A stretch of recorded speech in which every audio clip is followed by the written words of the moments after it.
काषाय शोभिकमनीय शिखानिवेशम् दण्ड्रद्वयोद्बलकरं विमलोपवीतम् उद्यन्ति ये सनिभम् उल्लसद्बुहुर्दपुण्ड्रम् रूपं तवास्तु यतिराजतिशोर्ममाघ्रिये பத்மமெனத்திகள் பைங்கழுந்தன் பல்லவமே விரலம் பாவனமாகிய பைந்துவராடை பதிந்தமரும் கழுகும் முப்படி நூலொடு முன்கையிலேந்திய முக்கோள் தன்னழகும் முன்னவர் தந்திடு மொழிகள் நிறைந்திடு முருவல் நிலாவழகும் கற்பகமே விழு கருணை கொடிந்திடு கமல கண்ணழகும் காரிசி தன்கடல் சூடிய முடியும் கனநர்ஷிக்க முடியும் எப்பொழுதும் எதிராஜன் வடிவழகு என் இதயத்துள் உள்ளதால் இல்லை எனக்கெதிர் இல்லை எனக்கெதிர் இல்லை எனக்கெதிரே.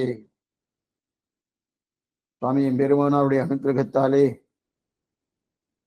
அவருடைய சித்தாந்தமாக சொல்லக்கூடிய அந்த விசிஷ்டாத்வைத சித்தாந்தத்தினுடைய பிரதானம் என்ன, அது சொல்லப்பட்ட கருத்து என்ன, அந்த விஷயத்தை நாம் நன்றாக தெரிந்து கொண்டு அதற்குண்டான ஒரு அனுபவத்தை அனுபவிக்க வேண்டும் என்பதற்காக கடந்த 2 காலக்ஷேபத்திலே நாம் அனுபவித்துக் கொண்டிருக்கிறோம். அந்த கிரந்தத்துக்கு யதீந்திரமத தீபிகா என்கிற பெயரை சுவாமி தொட்டாச்சார சுவாமியுடைய சிஷ்யராக இருக்கக்கூடிய சீனிவாசாச்சாரிய அனுகிரகித்தார். அந்த அனுபவத்தை நாம் அனுபவித்துக் கொண்டிருக்கிறோம். அது ஆச்சரியமான அனுபவம். அதிலே நேற்றைய காலக்ஷேபத்திலே ஒரு அட்டவணையை ஒன்று சுவாமி புத்தூர் சுவாமி அனுகிரகித்தார். இதுக்கு ஆச்சரியமான வியாக்கியானத்தை புத்தூர் சுவாமி அனுகிரகித்துள்ளார். அதை அடியொட்டித்தான் அடியேனும் தெரிவிக்கிறேன். மேற்கொண்டு ஸ்ரீபாஷ்யம் என்ன, சுத்த பிரகாசிக்கை என்ன, வேதார்த்த சங்கிரகம் என்ன, இதையெல்லாம் கொஞ்சம் அலசி அலசி எடுத்துக்கொண்டு அதிலிருந்து சில விஷயங்கள் எடுத்துதான் சொல்லிட்டு இருக்கேன்.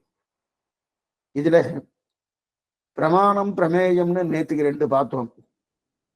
அந்த பிரமாணத்தை 2ஆக பிரிப்பார்கள், பிரமேயத்தை 2ஆக பிரித்தார்கள் பார்த்தோம். பிரமாணத்தை 2ஆக பிரித்த அந்த சார்ட்டை நீங்க கையில வச்சுட்டு நல்லா புரிய ஒண்ணும்.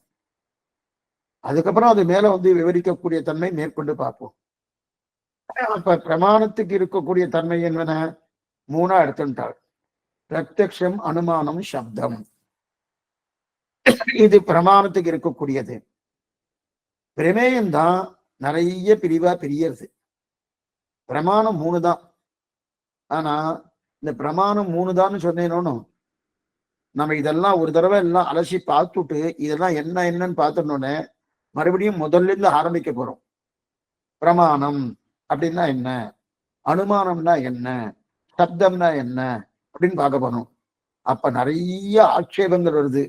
பிரமாணம் 3 கிடையாது, 8 இருக்குன்னு ஒரு சாராருடைய கருத்து, இல்ல 5 இருக்குன்னு ஒரு சாராருடைய கருத்து, 1 தான் அப்படின்றது ஒரு சாராருடைய கருத்து. இந்த விசாரம் விசாரிக்க போறோம். ஆனா எல்லாமே சுருக்கமா தான் பார்க்க போறோம். இருக்கட்டும். இப்ப பிரமாணம் 3ன்னு பார்த்துட்டோம். அதற்கு மேற்கொண்டு பிரமேயம். பிரமேயம் அதை 2ஆ பிரிக்கிறார். திரவியம், அத்ரவியம் அப்படின்னு பார்த்தோம். திரவியம், அத்ரவியம். அத்ரவியம்னா குணங்களோடு சம்பந்தப்பட்டதெல்லாம் அத்ரவியம்னு வந்துடும். குணங்களோடு சம்பந்தப்பட்டதெல்லாம் அத்ரவியம் வந்துடும். குணங்கள் இல்லாம இருக்கக்கூடிய ஒரு தன்மை இருக்கு இல்லையா, அது திரவியம்னு வரும். அப்ப குணங்கள் இல்லைன்னு சொல்ல முடியாது, ஆனா இல்லைன்னு வச்சுக்கலாம். அது திரவியம் வந்துடும். அந்த திரவியத்தை 2ஆ பிரிக்கிறார். ஜடம், அஜடம்னு பார்த்தோம். அப்ப ஜடம் அஜடம் பார்த்துக்கச்சு. அந்த ஜடத்தை 2ஆ பிரிக்கிறா, அஜடத்தை 2ஆ பிரிக்கிறா. ஜடத்தை 2ஆ பிரிக்கச்சு பிரகிருதி பிராகிருதங்கள்னு 24 தத்துவங்கள் வந்தது நேற்றுக்கு பார்த்தோம். பிரகிருதி பிராகிருதங்கள்னு. அதே போல கால தத்துவம் பார்த்தோம். கால தத்துவம் 3ஆ பிரிக்குது.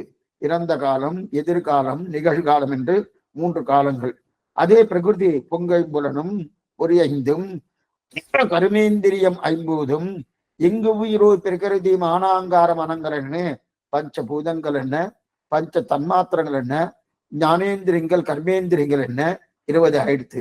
அதற்கு மேல மனஸ்தத்துவம் 21, அகங்காரம், மேற்கொண்டு இருக்கக்கூடிய பிரகிருதி, அதற்கு மேற்கொண்டு இருக்கக்கூடிய மகான், இது அத்தனையும் சேர்ந்து 24 தத்துவங்கள், அதி தத்துவங்கள்.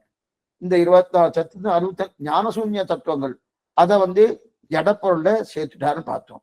அது பிரியறது. அதுக்கப்புறம் அது அப்படியே நின்றாச்சு. அதுக்கப்புறம் அஜடம் இருக்கு இல்லையா, அந்த அஜடத்துல இன்னொன்னு என்ன எடுக்கிறான்னா அஜடம் 2ஆ பிரிக்கிறார். அது வரைக்கும் நம்ம பார்த்திருக்கோம். அஜடத்தை 2ஆ பிரிக்கிற வரைக்கும் பார்த்திருக்கோம். இப்ப அஜடத்தை 2ஆ பிரிக்கிறச்சு என்ன கிடைக்குது? பராக்கு பிரத்யக்குன்னு 2 கிடைக்கிறது.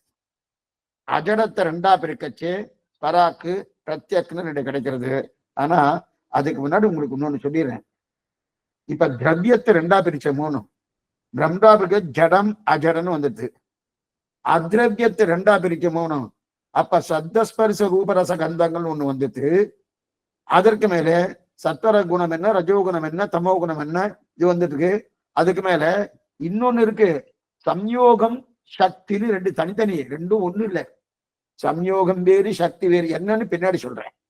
அப்படி இருக்கச்சது இதெல்லாம் வந்ததுன்னு நேற்றுக்கு பார்த்தோம். இப்ப பராக்கு பிரத்யக்கு அப்படின்னு இருக்கு இல்லையா, இந்த இடத்துல ஸ்வஸ்மை பிரகாசம் பிரகாசத்துவம் அஸ்வயம் பிரகாசம் பார்த்தோம்னா ஸ்வயம் பிரகாசம் அஸ்வயம் பிரகாசம்னு. ஸ்வஸ்மை பிரகாசம் அப்படின்றது என்னன்னா தனக்கு பிரகாசிப்பது, தானே பிரகாசிப்பது. ஜடப்பொருள்னா பிரகாசிக்கவே பிரகாசிக்காது. அஜடம் பிரகாசிக்கும், ஆனா தானே பிரகாசிக்குமா தனக்கு பிரகாசிக்கும், தனக்கு பிரகாசிக்காது. தனக்கு பிரகாசிப்பது 2 வஸ்து தான். அது பிரத்யக் என்று சொல்லக்கூடிய ஜீவனும் ஈஸ்வரனும். தனக்கும் பிரகாசிக்கும், மற்றவாளுக்கும் தானும் பிரகாசிக்கும், தனக்கும் பிரசாதிக்கும். இந்த பிரகாசிக்கக்கூடிய தன்மை ஜீவனுக்கும் ஈஸ்வரனுக்கும் மட்டும்தான் உண்டு, மற்றது கிடையாதுன்னு பார்த்தோம். அதற்கு மேற்கொண்டு சப்தஸ்பர்ச ரூபங்களிலே அதுல பஞ்ச தன்மாத்திரங்களா என்னென்ன, பஞ்ச இந்திரியங்கள், பஞ்ச கர்மேந்திரியங்கள் என்ன, பஞ்ச ஞானேந்திரியங்கள் என்ன, இதையும் பார்த்துட்டோம். இப்ப நம்ம பார்க்க வேண்டியது எதிலிருந்து ஆரம்பிக்கிறோம்னா அஜடத்தை 2ஆ பிரிக்கிறோம். அஜடம் ஜடத்தை 2ஆ பிரிச்சதுதான் பிரகிருதி, அடுத்து காலம். பிரகிருதிக்கு 24 தத்துவங்கள்னு பார்த்தோம். இந்த 24 தத்துவங்களுக்கு உண்டான விசேஷணங்கள் என்ன? கர்மேந்திரியங்கள், ஞானேந்திரியங்கள், பஞ்சபூதங்கள், பஞ்ச தன்மாத்திரைகள். அப்ப 20 ஆயிடுத்து. அது மனசத்துவம் 1, அகங்காரம், மேற்கொண்டு அகங்காரம், அதுக்கு மேற்கொண்டு பிரகிருதி, இதெல்லாம் சேர்த்து 24 ஆறுதுன்னு தெரிஞ்சுட்டோம். இப்ப அஜடத்தை 2ஆ பிரிக்கச்சே பராக்கு பிரத்யக் வந்தது. பராக்குன்னா என்ன, பிரத்யக்னா என்ன, ஒவ்வொன்னு 2ஆ வரப்போறோம். கொஞ்சம் இங்கேயே நீங்க ஞாபகமா கேட்கணும். அப்படின்னு திரும்பி திரும்பி சொல்றேன்னு யாரும் கோச்சிக்க வேண்டாம். எதுக்கு சொல்ல வரேன்னா ரொம்ப சிரமம், சொல்றதும் சிரமம், கேட்கறதும் சிரமம் தான். அப்படி சேர்க்கறது சிரமம் இல்லைன்னு சொல்லல. ஏன்னா ராமாயண மகாபாரதம் கருண்டு போயிட்டே இருக்கலாம். இது வேதாந்த விசாரம் இல்லையா, எங்கேயாவது ஒரு சப்தம் அடியேனே தப்பா சொல்லிட்டாவோட போச்சு, அதுவே போச்சு. அதனால ரொம்ப ஜாகிரதையா நிறைய புஸ்தகத்தை பார்த்து அப்படி எப்படி சொல்லிட்டு இருக்கேன். இது சொல்லணும். இப்ப பராக்கு அஜடத்தை 2ஆ பிரிக்கணும். அஜடத்தை 2ஆ பிரிக்கச்சு பிரத்யக்கு பராக்குன்னு இருக்கு. பராக்குன்னா என்னது? பராக்குன்னு என்ன? ஏதோ நடந்துட்டு இருக்கு, காலட்சேபம் கேட்கணும். ஆத்துல ஏதோ யாரோ கதவை தட்டுறா, இல்லை ஏதோ வந்துடுது, உடனே அங்க திரும்பி பாக்குறோமோனோ பராக். பராக்கு பார்க்காதுன்னு சொல்றோமோனோ. அப்ப தன்னை தவிர மற்ற விஷயத்துல அந்த விஷயம் போயிடுச்சுன்னா அதுக்கு பராக்குன்னு பேரு. ரொம்ப சுலபம். அது ஒண்ணு கட்டமே. இந்த மாதிரி ஒவ்வொன்றும் பார்த்தாச்சுன்னா நமக்கு இது கட்டமே கிடையாது. சப்தங்களை பார்க்கச்சே கடினமா தெரியும். அந்த சப்தத்தை தான் போட்டாகணும், வேற வழி கிடையாது. வேற வழி இல்லைன்னா என்ன, அந்த சப்தத்தை போடலன்னா நமக்கு பூர்ணமா தெரியாது. சப்தத்தை பார்த்தா அதுல ஒன்று சமமா இருக்க மாத்திரும். ஆனா சப்தத்தை வைத்து கூட நீங்க பயப்பட வேண்டிய அவசியமே இல்லை. பராக்கு பிரத்யக்குன்னு. பராக்கு இப்ப பிரத்யக்குன்னா தனக்கு பிரகாசிக்கும், பராக்குன்னா பிறர்க்கு பிரகாசிக்கும். தனக்கு பிரகாசித்தால் பிரத்யக்கு, பிறர்க்கு பிரகாசித்தால் அதுக்கு என்ன பேரு? பராக்குன்னு பேரு. சரி, ஏற்கனவே சொன்னது நல்லா பாத்துங்க. ஏற்கனவே சொன்னது தானே பிரகாசிப்பதா பிறரால் பிரகாசிப்பதான்னு ஏற்கனவே பார்த்திருக்கோம். அது ஸ்வயம் பிரகாசமா அஸ்வயம் பிரகாசமா நேற்று நம்ம பார்த்தோமோனோ. ஸ்வயம் பிரகாசமா அஸ்வயம் பிரகாசமான்னு பார்த்தோமோனோ. தானே பிரகாசிக்கும், தானே பிரகாசிக்காது நேற்றுக்கு பார்த்தோம். ஆனா தானே பிரகாசிப்பது எது? பிரகாசிப்பதும் வைகுண்டம் தர்மபூத ஞானம். ஆனா தானே ஆனா தானே பிரகாசிக்காது. இது பிரகிருதியும் காலமும். காலத்துக்கு தானே பிரகாசிக்குமா? பிரகாசிக்காது. பிரகிருதி பிரகிருதி என்னன்னா மூல பிரகிருதி, அது தானே பிரகாசிக்குமா? பிரகாசிக்காது. அப்ப இது தானே பிரகாசித்தபடியாலே அதுக்கு ஜடம்னு பேரு.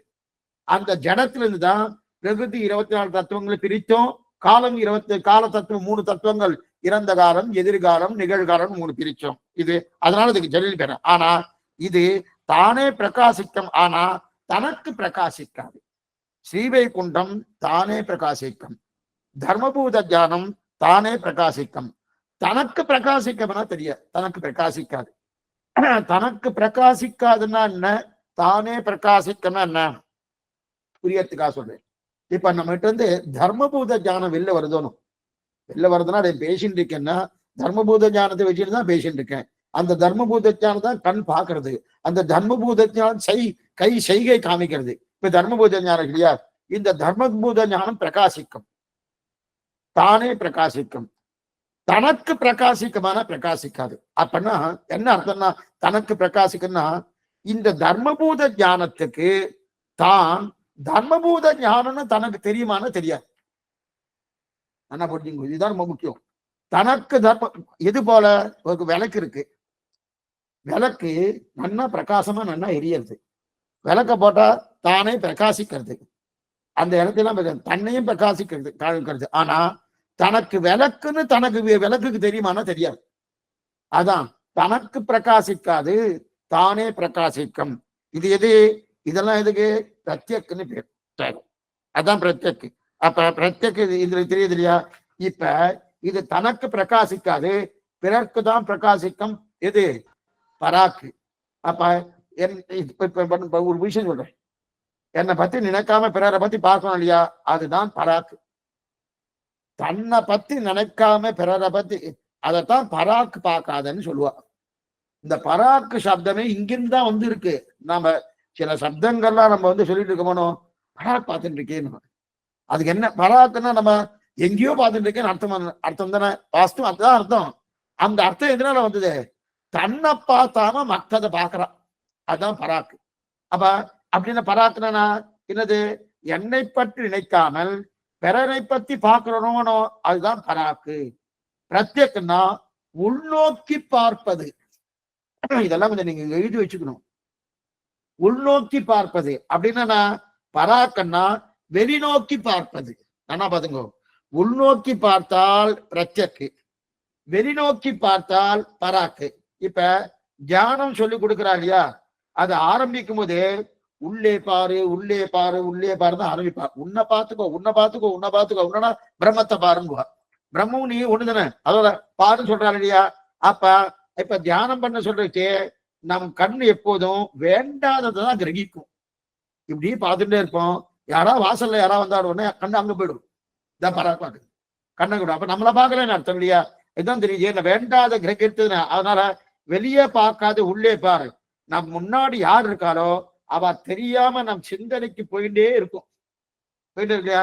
பிரத்யேக் நன்னா புரியுது சுவாமி அப்படின்னு சொல்றா இல்லையா. சில ஒண்ணும் இல்லை, இப்ப யதீந்திர மத தீபிகா கேட்டு இருக்கச்சு, இங்கேயே நல்லா ஞாபகம் இருந்ததுன்னா அதுக்கு என்ன பேரு, பிரத்யேக்னு பேரு. அதே இங்க ஞாபகம் இல்லாம அங்க அடுக்கலையில என்ன பண்ணிட்டு வந்தோமோ, குழந்தை வந்துட்டோ இல்லையோ, ஏதோ ஒரு ஞாபகம் வந்துட்டு, அடியனையும் சேர்த்துதான் சொல்லிட்டு இருக்கேன், வந்துட்டு அதுக்கு பராக்குன்னு பேரு. அப்பனா என்ன தெரியுது, உள்நோக்கி பார்த்தால் பிரத்யக்னு பேரு, அதே வெளிநோக்கி பார்த்தால் பராக்குன்னு பேரு. சரி, இப்ப யார் ஒருத்தர் சில பேர் என்ன சொல்றா பாருங்க, சில பேர் ஒரு 10 வருஷத்துமா ஒருத்தரை பார்த்துருப்பார், பார்த்துட்டு சுவாமி 10 வருஷமா அவர் பார்த்துட்டு இருக்கேன், அவர் நல்லா துல்லியமா பார்த்து ஞாபகம் வச்சுட்டு இருக்கேன், இன்னைக்கு பார்த்தவர் அவருன்னு கண்டுபிடிச்சிருக்கேன்னு சொல்லுவார் இல்லையா, ஞாபகத்துக்கு கொண்டு வந்து சொன்னார் இல்லையா. அது ரொம்ப ரொம்ப ஆச்சரியமான ஞானம் சுவாமி சொல்றோமோ, அது அசட்டு தரும்.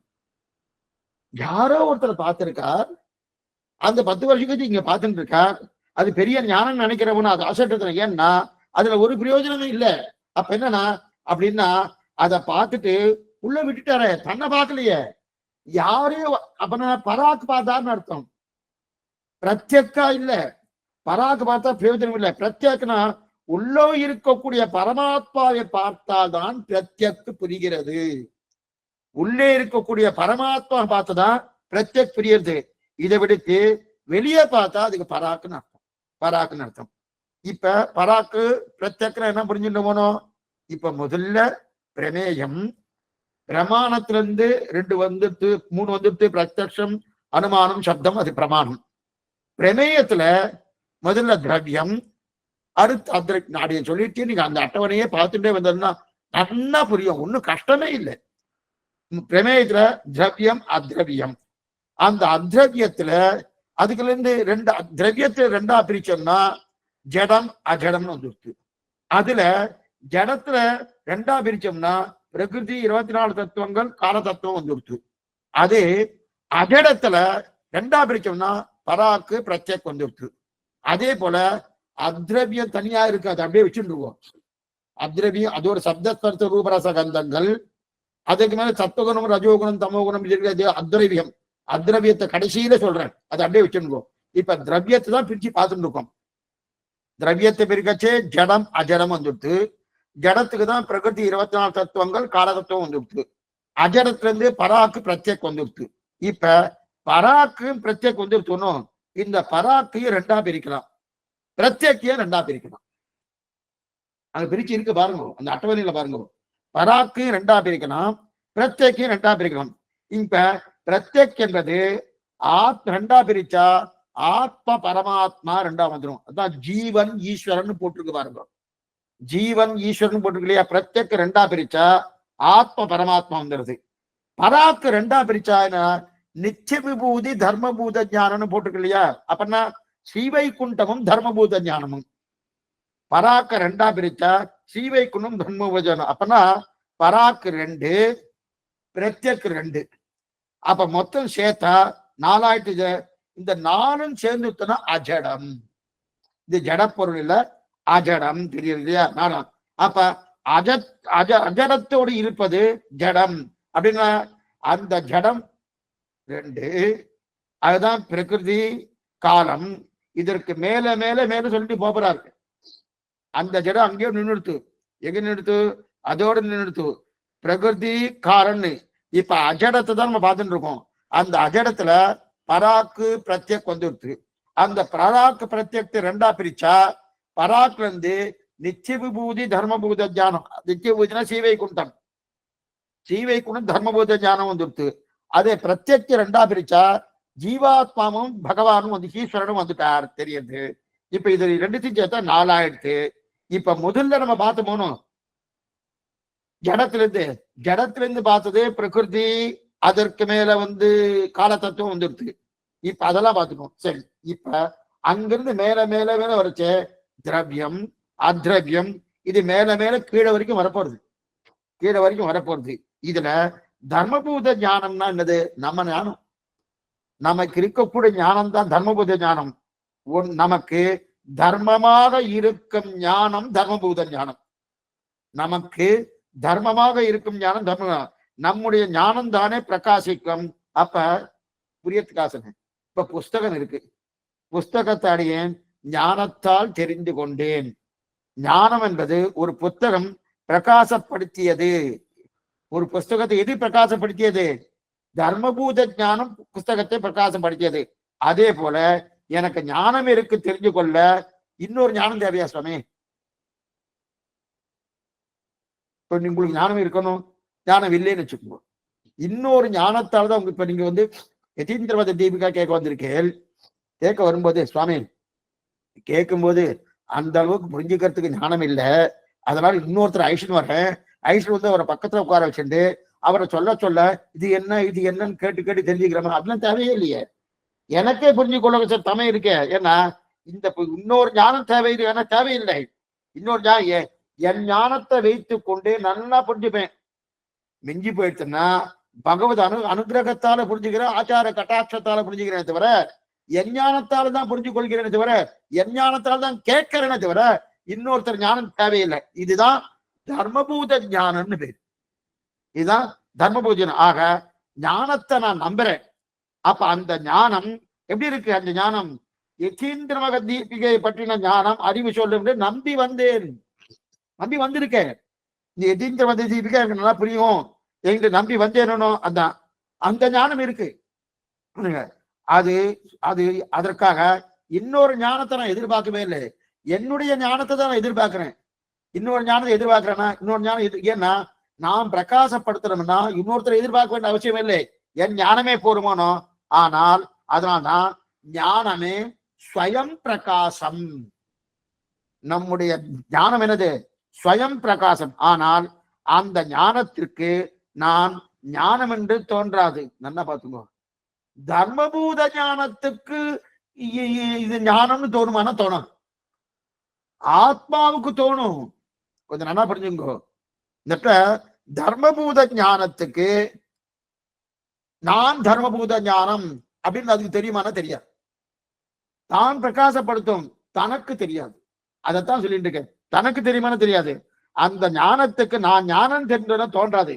எனக்குத்தான் நான் ஆத்மான்னு தோணுமே தவிர, என்ன பாத்துக்கோ, எனக்குத்தான் நான் ஆத்மா, எனக்கு தான் ஆத்மா ஞானமயன் ஆனந்தமயன் அப்படிங்கிறது.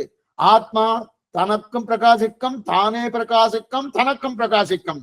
ஆனா தர்மபூத ஞானம் தனக்கு பிரகாசிக்காது, தானே பேசாது, பிறருக்கு பிரகாசிக்குமே தவிர தனக்கு தர்மபூத ஞானன்ற ஒரு பேர் இருக்குன்னு அதுக்கு தெரியுமானா தெரியாது. நல்லா புரிஞ்சுக்க.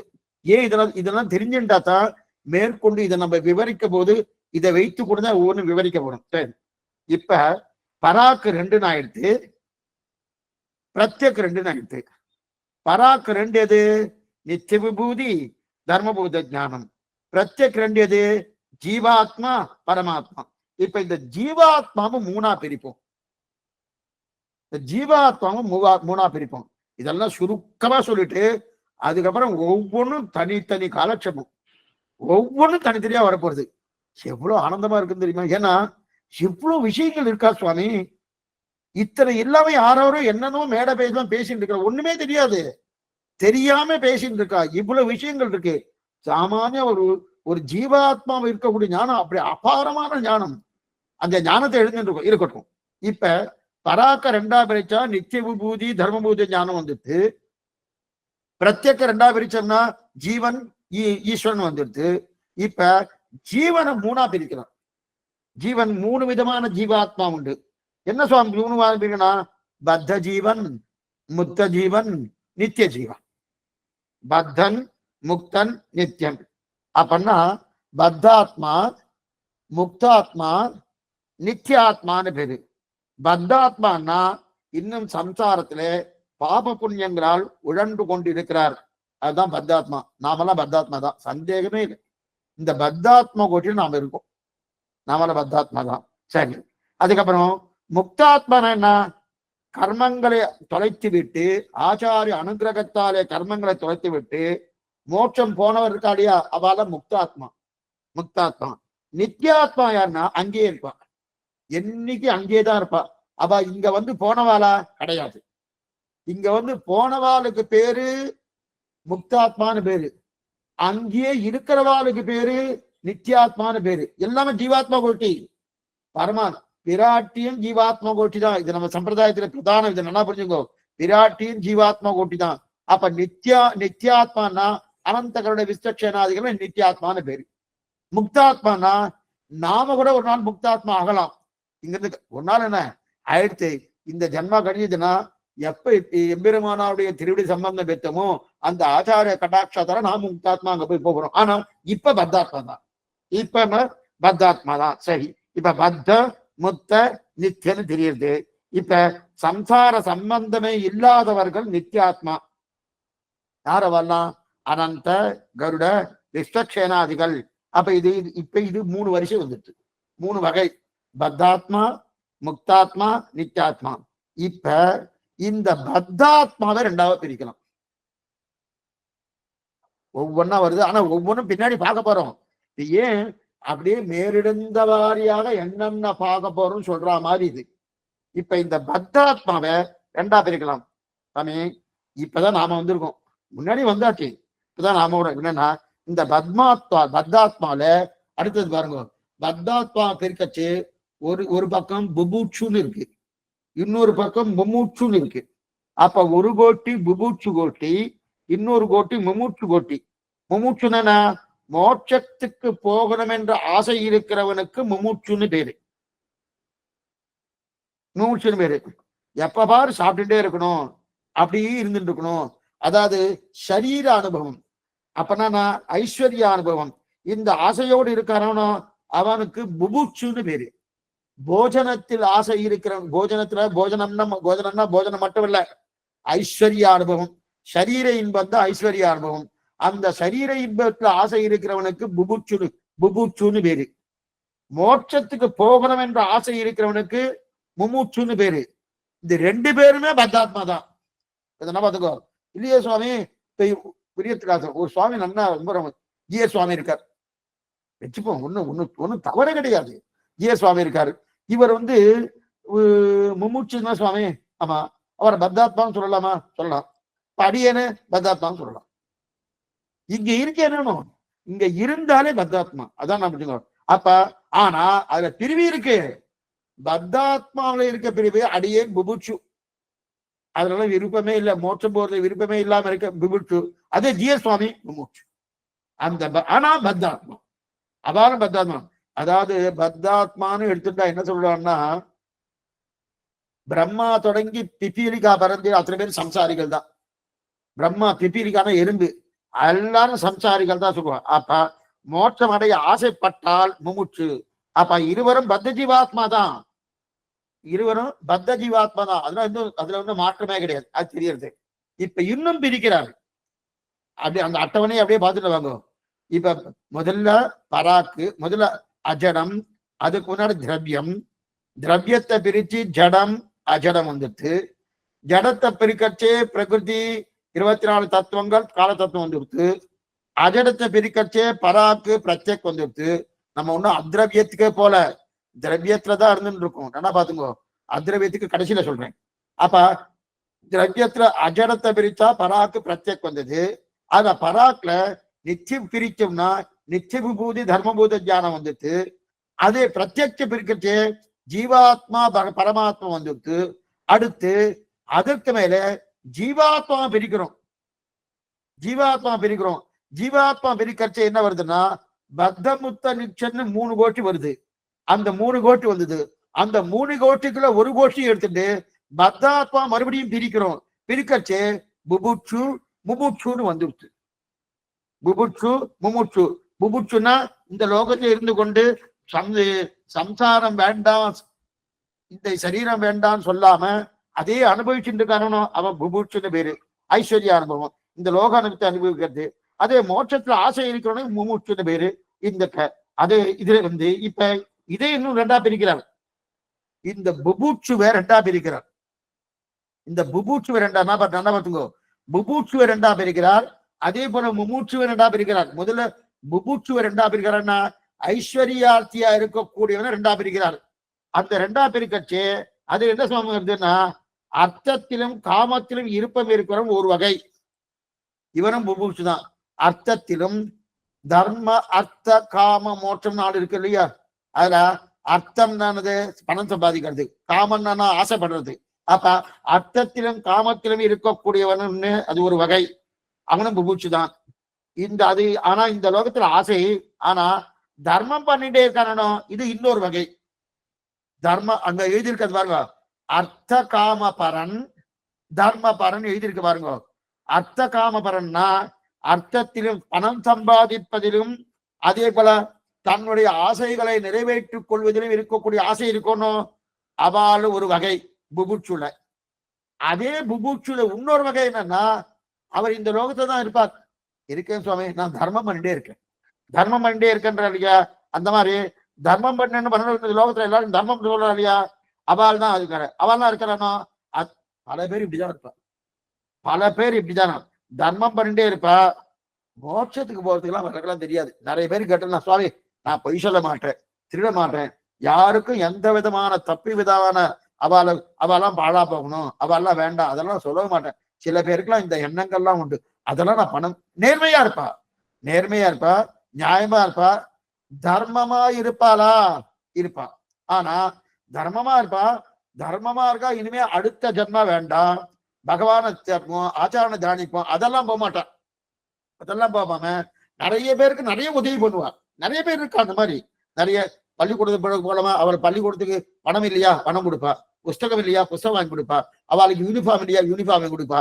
இவாளுக்கு கூட சிரமப்பட்டிருக்கா, அடிபட்டிருக்கா, இவளை கொண்டு போய் ஹாஸ்பிட்டல் அழைச்சு போய் இவளுக்கு என்னென்ன பண்ணா அந்த தர்மங்கள்லாம் பண்ணிட்டு இருப்பா. ஆனா மோட்சம்னு கேட்டேன்னா சுவாமி அதெல்லாம் வேண்டாம் சுவாமி, இருக்கிற பாருங்க நல்லது பண்ணுவோம், நல்லது பண்ணுவோம். சில பேர் அந்த மாதிரி இருக்கா இல்லையா, சில பேர் நல்லவரா இருப்பா இல்லையா, திருட மாட்டா, எதுவும் பொய் சொல்ல மாட்டா. இதற்கு மேல பக்தின்னு கேட்டா அதெல்லாம் பேச வேண்டாம், அதெல்லாம் பேச வேண்டாம் இல்லையா.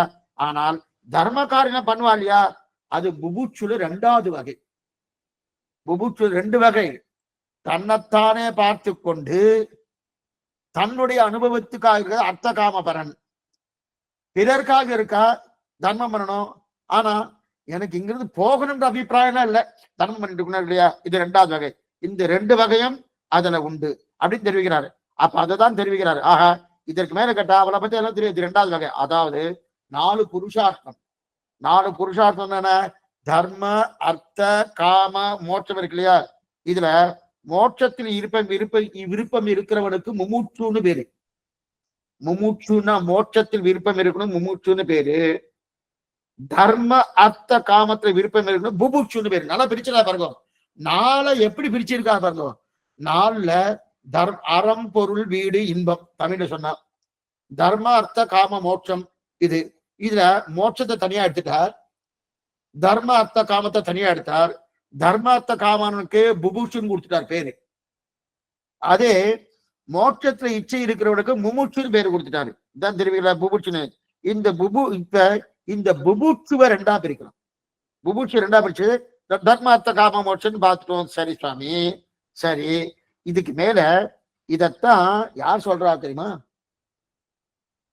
இந்த புபுட்சுவை 2ஆ பிரிச்சு தர்மார்த்த காமரன் யார் சொல்றான், விஸ்வாமித்திரர் சொல்ற அந்த வார்த்தைய தசரதனை பார்த்து என்ன சொல்றானா, மாமுனி வேள்வியை காத்து அமவிரதம் ஆட்டிய வெடிதல் ஓக்கியம் அரசே அரங்கத்தம்மா பள்ளி எழுந்தருளன்னு பாசம் பாடுற மனோ திருப்பள்ளி இடத்துல மாமுனி வேள்வியை காத்து அந்த வேள்வியை காட்டக்காவனம், அந்த வேள்வியை காப்பதற்காக ராமலட்சுமண பிரார்த்திக்கிறதுக்காக போனார். யாரு, விஸ்வாமித்திரர் அந்த சபைக்கு, தசரதனுடைய சபைக்கு, அயோத்தியா சபைக்கு. அன்னைக்குதான் அப்பதான் ராமனுக்கு பட்டாபிஷேகம் பண்ணணும்னு ஆனந்தமா இருந்தார். ஆனந்தமா தசரத சக்கரத்தை வச்சிருக்காரு. வாமதேவனும் மற்ற மந்திரிகளை பேசிட்டு இருக்காரு. பேசிட்டு இருக்கச்சு நமக்கு எப்பவுமே ஒரு நல்ல காரியம் பேசிட்டு இருக்கச்சு, யாராவது ரொம்ப பெரிய மனுஷன் வந்தா, யாராவது ரொம்ப பெரியவா வந்தான்னா இன்னும் ஆனந்தம் நமக்கு ரெட்டிப்பாகும். ஆனந்தம் ரெட்டிப்பாச்சு. ஓ, இந்த நேரத்தில் நீங்க வந்தேலே உங்களுக்கு என்ன வேணும் கொடுத்துடுறேன்னு வாய் வார்த்தையை சொல்லுவோம்னா, அந்த மாதிரி தசரதுடைய வார்த்தை மாதிரி இருக்கப்படாது அடிக்கடி சொல்லுவார் நம்முடைய பூர்வாச்சாரியர்கள். கொடுக்கிறேன்னு சொல்றேன், என்ன வேணாலும் கொடுக்குறேன்ட்டான். அந்த விஸ்வாமித்திரர் உள்ள நுழைகிறார். வந்த உடனே அந்த ரிஷியை சேவிச்சார். என்னென்ன பண்ணுவோம் பண்ண உடனே உனக்கு என்ன வேணும்னு சொல்லு கொடுத்துடுறேன், நல்ல நேரத்துல நீர் வந்தீர்னு சொல்லி சொன்ன உடனே அப்ப கேட்கிறான், உன்னுடைய ராமலட்சுமணன் கொடு, எனக்கு வேள்வி இருக்கு, யாகம் பண்ண போறேன். அந்த யாகத்துக்கு நிறைய அசுர ராட்சசாலாம் வந்து சமத்தை கொடுக்குறா, அவளை சம்ஹாரம் பண்ணணும், அதெல்லாம் ராமலட்சுமணன் கொடுக்குன்னா மாட்டேன்ட்டான். ராமலட்சுமணன் கொடு மாட்டேன்ட்டான். என்ன மாட்டேன்னு சொல்லிட்டு இருக்கேன், நான் கேட்கறேன் என்னன்னா, இல்ல நான் வேணா வரேன்னு, நான் வந்து அந்த யாக சம்ரட்சணத்தை நான் பண்ணி கொடுக்குறேன். எங்க குழந்தை இப்பதான் என்ன வயசு, அப்ப என்ன வயசு, 12 வயசு, இப்பதான் இத்தனோட வயசு ஆகிட்டு இருக்கு. இந்த வயசுல போய் அவளுக்கு பண்ணலாமா, கூடாதுன்னு சொல்லிட்டு நம்ம மாட்டேன்னு சொல்லிட்டாங்க. உடனே விஸ்வாமித்திரர் கோபம் வந்துட்டு, கோபம் தானே, இவ்வளவு தூரம் நான் சொல்றேன் வரமாட்டேன்னு சொல்லிருக்கேன். விஸ்வாமித்திரர் சொல்றாரு, தசரதா உனக்கு ராமனை பத்தி உனக்கு தெரியாதுன்ற, தசரதா உனக்கு ராமனை பத்தி தெரியாது, எனக்குத்தான் தெரியும். அகம் வேத்வி மகாத்மானம் ராமம் சத்திய பராக்கிரமம். ஆச்சரியமான இந்த ஸ்லோகத்தை எடுத்து பெரியவாச்சான்பில தனி ஸ்லோக வியாக்கியானத்துல பண்ணி வியாக்கியானம். அகம் வேத்வி மகாத்மானம் ராமம் சத்திய பராக்கிரமம் அப்படின்னு தெரிவிக்கிற. இதுதான் வேதாக மேதம் புருஷம் மகாந்தம் ஆதித்ய வர்ணம் தபசத்துவர், அப்படியே அதே கம்பேர் பண்ணி இருக்கணும். அப்படி இருக்கச்சே ராமன் எவ்வளவு சத்திய பராக்கிரமம் எனக்கு தான் தெரியும், உனக்கு ஒண்ணும் தெரியாதுன்னு சொன்னாரு. யாரு, விஸ்வாமித்திரர் தசரதனை பார்த்து. தசரதன் சிரிச்சுட்டார். என்ன சிரிப்புன்னா, பெற்றவன் நானு, நீ ரிஷி, என்னைக்கோ நான் ராமனை பார்த்துட்டு இருக்கேன்.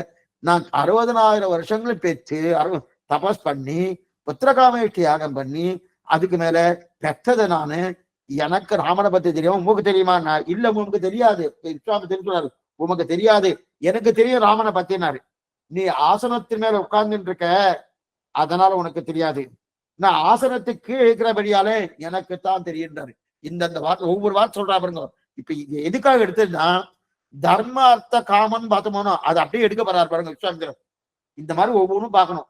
எதுக்கு சொல்ல வந்தேன்னா நீ ஆசனத்தின் மேலே சிம்மாசனத்தின் மேல உட்கார்ந்துட்டு இருக்க, உனக்கு தெரியாது. நான் கீழே இருந்துட்டு இருக்கிறனும் எனக்கு தான் தெரியும். நீ முடியும் தலையுமா இருந்துட்டு இருக்க, உனக்கு தெரியாது. நான் சடமுடியா இருந்துட்டு இருக்க, எனக்கு தான் தெரியும். நீ வில்லும் கையுமா இருந்துட்டு இருக்க, உனக்கு தெரியாது. நான் தர்பையும் புல்லுமா இருந்துட்டு இருக்கேன், எனக்கு தான் தெரியும். இப்படின்னு ஒவ்வொன்னும் சொல்லிட்டே வர்றாரு. கூடயே இதை சேர்க்கிறார்.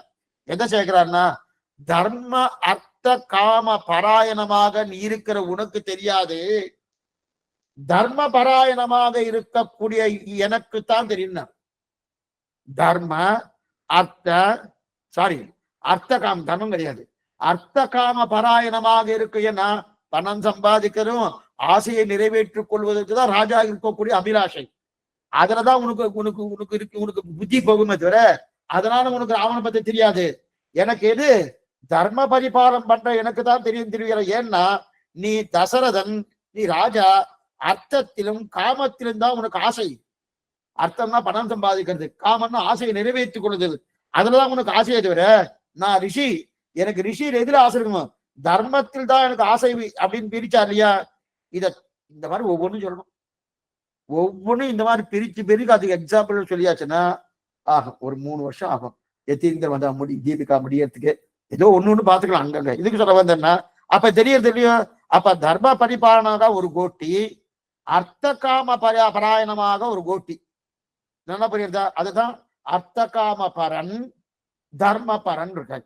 அப்ப தர்ம பரன் யாரு? விஸ்வாமித்திரர். அர்த்த காம பரன் யாரு? தசரதன். தெரியா? இப்ப இந்த கோட்டி. ஆனா இந்த 2 பேருமே புபுட்சு தான். இந்த 2 பேருமே புபுட்சு தான். அவ வேற யாரும் கிடையாது. 2 பேரும் புபுட்சு தான். ஏன்னா இந்த தர்மபரன் பகவானை வைத்துக் கொண்டு பண்ணலையே, யட்சியோகனை வச்சுட்டு இருக்காரு. நான் பண்ணிட்டு இருக்கேன். அதனால அவரும் புபுட்சு தான். இங்கேயே இருக்கிறதுக்கு தான் அவருக்கு நிலை இருக்கிறே அந்த புபுட்சு. இந்த உலக ஐஸ்வர்யத்தையே பிரார்த்திக்கிறார். தர்மத்தில் விருப்பம் இருக்கிறவனா இருந்தாலும் அவருக்கு இதை உருவத்தை பார்க்கிறார். இதுக்கு மேல அடுத்தது பார்க்கிறார், தர்மபரனை 2ஆ பிரிக்கிறார். தர்மபரணர் நல்லா பார்த்துட்டு வாங்க. கடைசி அது தர்மபரணர். நம்ம இந்த பக்கம் இன்னும் வரல, இந்த பக்கம் தான் வந்துட்டு இருக்கோம். அதாவது திரவியம், திரவியத்துக்குள்ள ஜடம் அஜடம், அடுத்து அஜடத்துக்குள்ள பராக்கு பிரத்யக்கு அப்படின்னு சொல்றச்சு அந்த அட்டவணையை பார்த்துட்டே வாங்க. நல்லா புரிஞ்சிடும். ஒண்ணும் சமமே இல்லை. பராக்கு பிரத்யக்கு, அதுல பராக்குல நித்திய விபூதி தர்மபூத ஜானம், பிரத்யக்ல ஜீவாத்மா ஈஸ்வர தத்துவம், அது அப்படியே நிறுத்தி இருக்கும் அந்த சைடு. அதுக்கப்புறம் இந்த பக்க இந்த தர்மபூ ஜீவாத்மாவை என்ன பண்ணோம்? பத்த ஜீவாத்மா, முக்த ஜீவாத்மா, நித்திய ஜீவாத்மான்னு பார்த்தோம். அதுல பத்த ஜீவாத்மா 2ஆ பிரிச்சோம், புபுட்சு முமுட்சுன்னு பிரிச்சோம். அந்த புபுட்சுவை 2ஆ பிரிச்சோம், அர்த்தகாமன் தர்மபரன்னு பார்த்தோம். இப்ப இந்த தர்மபரனை 2ஆ பிரிக்கிறார். தர்மபரனை 2ஆ பிரிக்கிறார். தர்மபரனை 2ஆ பிரிச்சா என்ன சுவாமி வரும்? அதான் தேவதாந்திர பரன் பகவத் பரன் பேரு. தேவதாந்திர பரன் பகவத் பரன் பேரு. இப்ப ஏன்னா தேவதாந்திரங்களை வணங்கி தர்மம் பண்ணி கொண்டு இருக்கிறவர் ஒரு வகை, பகவானை வணங்கி தர்மம் பண்ணி இருக்கிற ஒரு வழி. அப்ப இது தெரியறதுனும் இவெல்லாம் யாரு? பகவான எந்த பாருங்க, எந்த தர்மமா இருந்தாலும் பகவத் சம்பந்தம் இல்லாத தர்மம் பண்ணப்பட்டால் அது தர்மம்ங்கிற கணக்குல வராது. பகவான் அது தர்ம கணக்குல புண்ணிய கணக்குல எழுதுவானா? எழுத மாட்டார். நான் நிறைய பேர் இதெல்லாம் பண்றாருன்னா எனக்கும் பகவானுக்கும் சம்பந்தம் இல்லை, எல்லாருக்கும் நல்லது பண்ற சுவாமி எனக்கு புண்ணியம் கிடைக்கும், கிடையவே கிடையாது. பகவத் சம்பந்தம் இருந்தா இது நல்லா நீங்க ஒவ்வொன்றும் புரிஞ்சுக்கணும். எதுக்கு சொல்ல வரேன்னா நிறைய பேர் இந்த மாதிரி ஒரு வாதம் வைப்பா, பகுத்தறிவுன்னு வெட்டுவா. அதுக்கு என்ன மேடையில பேசுவா, பகுத்தறிவு பகுத்தறிவு பகுத்தறிவு வச்சுவா. ஒரு பகுத்தறிவே கிடையாது. என்ன பகுத்தறிவு? பகவத் சம்பந்தமே இல்லை, நீ தர்மம் பண்ணா என்ன பிரயோஜனம்? ஒரு பிரயோஜனம் கிடையாது. அது தர்மத்திலே சேராது. எதுக்கு சொல்ல வந்தேன்னா அதான் இவர் என்ன பண்றாரு? ஒருத்தர் தேவதாந்திர சம்பந்தத்தை வைத்துக் கொண்டு தர்மம் பண்றாரு. ஒன்னும் தப்பு இல்லை, தர்மம் பண்ணும். அது பகவானை வைத்துக் கொண்டு தர்மம் பண்றாரு. அதுதான் தேவதாந்திர பரன் ஒண்ணு, பகவத் பரன் ஒண்ணு. அப்படின்னு பிடிச்சிட்டாரு. இப்ப இதோட இந்த இந்த சைடு இது முடிஞ்சிருச்சு. இது வரைக்கும் பார்க்கணும், இது ஒவ்வொன்றையும் பார்க்கணும். இது வந்துருச்சு. இப்ப அதுக்கப்புறம் நம்ம அங்க போகணும், அங்க போகணும். அந்த இடத்துல புபூட்சு இருக்கணும். இந்த புபூட்சுவை அதுக்கு பக்கத்துல முமூச்சு இருக்காரனோ, அந்த முமூச்சுவை ரெண்டா பிரிக்கிறோம். மறுபடியும் முதல்ல இருந்து வர திரவியம் முதல்ல பிரமேயம், பிரமேயத்துல திரவியம் அத்ரவியம் வந்துட்டு, அந்த திரவியத்தை ரெண்டா பிரிச்சோம், ஜடம் அஜடம் வந்துட்டு, அஜடத்தை ரெண்டா பிரிச்சோம், பராக்கு பிரத்யக் வந்தது, பராக்க ரெண்டா பிரிச்சோம், நித்திய உபூதி தர்மபூத ஞானம் வந்தது, பிரத்யக்க ரெண்டா பிரிச்சோம், ஜீவாத்மா பகவான் வந்தார். அதுல ஜீவாத்மாவை எந்தெந்த ஜீவாத்மான்னு 3 ஜீவாத்மா வந்துட்டா, பத்த ஜீவாத்மா, முத்த ஜீவாத்மா, நித்திய ஜீவாத்மா வந்தார். அதுல பத்த ஜீவாத்மா ரெண்டா பிரிச்சோம், புபுட்சு முமுட்சுன்னு வந்துட்டு, அந்த புபுட்சுவை ரெண்டா பிரிச்சோம், அர்த்த காமபரன் தர்மபரன் ரெண்டா வந்துட்டு. அதே போல அதை ரெண்டா பிரிக்கச்சு, தர்மபரன் ரெண்டா பிரிக்கச்சு, தேவதாந்திரத்தை வணங்கி கொண்டு தர்மம் பண்ணக்கூடிய நிலை ஒண்ணு, பகவானை வணங்கி கொண்டு தர்மம் பண்ணக்கூடிய நிலை ஒண்ணு, இது வச்சுட்டார். இது புபூட்சு வரைக்கும் வந்துருச்சு. அதுலயே புபூட்சு முமூச்சு ரெண்டா எடுத்தோம் இல்லையா, இப்ப முமூச்சுவை ரெண்டா பிரிக்கணும். முமூச்சுவை ரெண்டா பிரிக்கச்சு அங்க என்ன ஆகுதுன்னா, 2 விதமான மோட்சைக்க அதிகாரி வந்துடுறான். மோட்சம்னா விடுதலைன்னு பேரு. மோட்சம்னா ஸ்ரீவைகுண்டன் அர்த்தம் இல்லை. நாம வச்சுட்டு இருக்கோம் ஸ்ரீவைகுண்டன்னு, மோட்சத்துக்கு போறான்னு. இது எங்க தெரியும்னா, இந்த கிரகணம் எல்லாம் பிடிக்கிறதுன்னு, கிரகணம் பிடிக்கச்சு அப்ப முதல்ல ஸ்பரிசன்னு போடுவா, அதுக்கப்புறம் மத்தியமம்னு போடுவா, அதுக்கப்புறம் மோட்சம்னு போட்டிருப்பா. நீங்க பாத்திருக்கணும், 3 பாத்திருப்பேன். கிரகணம் அது சூரிய கிரகணமோ சந்திர கிரகணமோ. ஸ்பரிசம்னா ஒரு தொடர்றதுன்னு அர்த்தம், மத்தியமனா மத்தியமன் அண்ணா பிடிச்சிட்டு இருக்குன்னு அர்த்தம், மோட்சம்னா விட்டுடுத்துன்னு அர்த்தம். ஆமா என்ன மோட்சம்னா, ஒருவேளை அந்த கிரகணம் சீவைகுண்டம் போயிடுத்தோ, அது அர்த்தமே இல்லை. விட்டுடுத்துனா விடுதலைன்னு அர்த்தம்.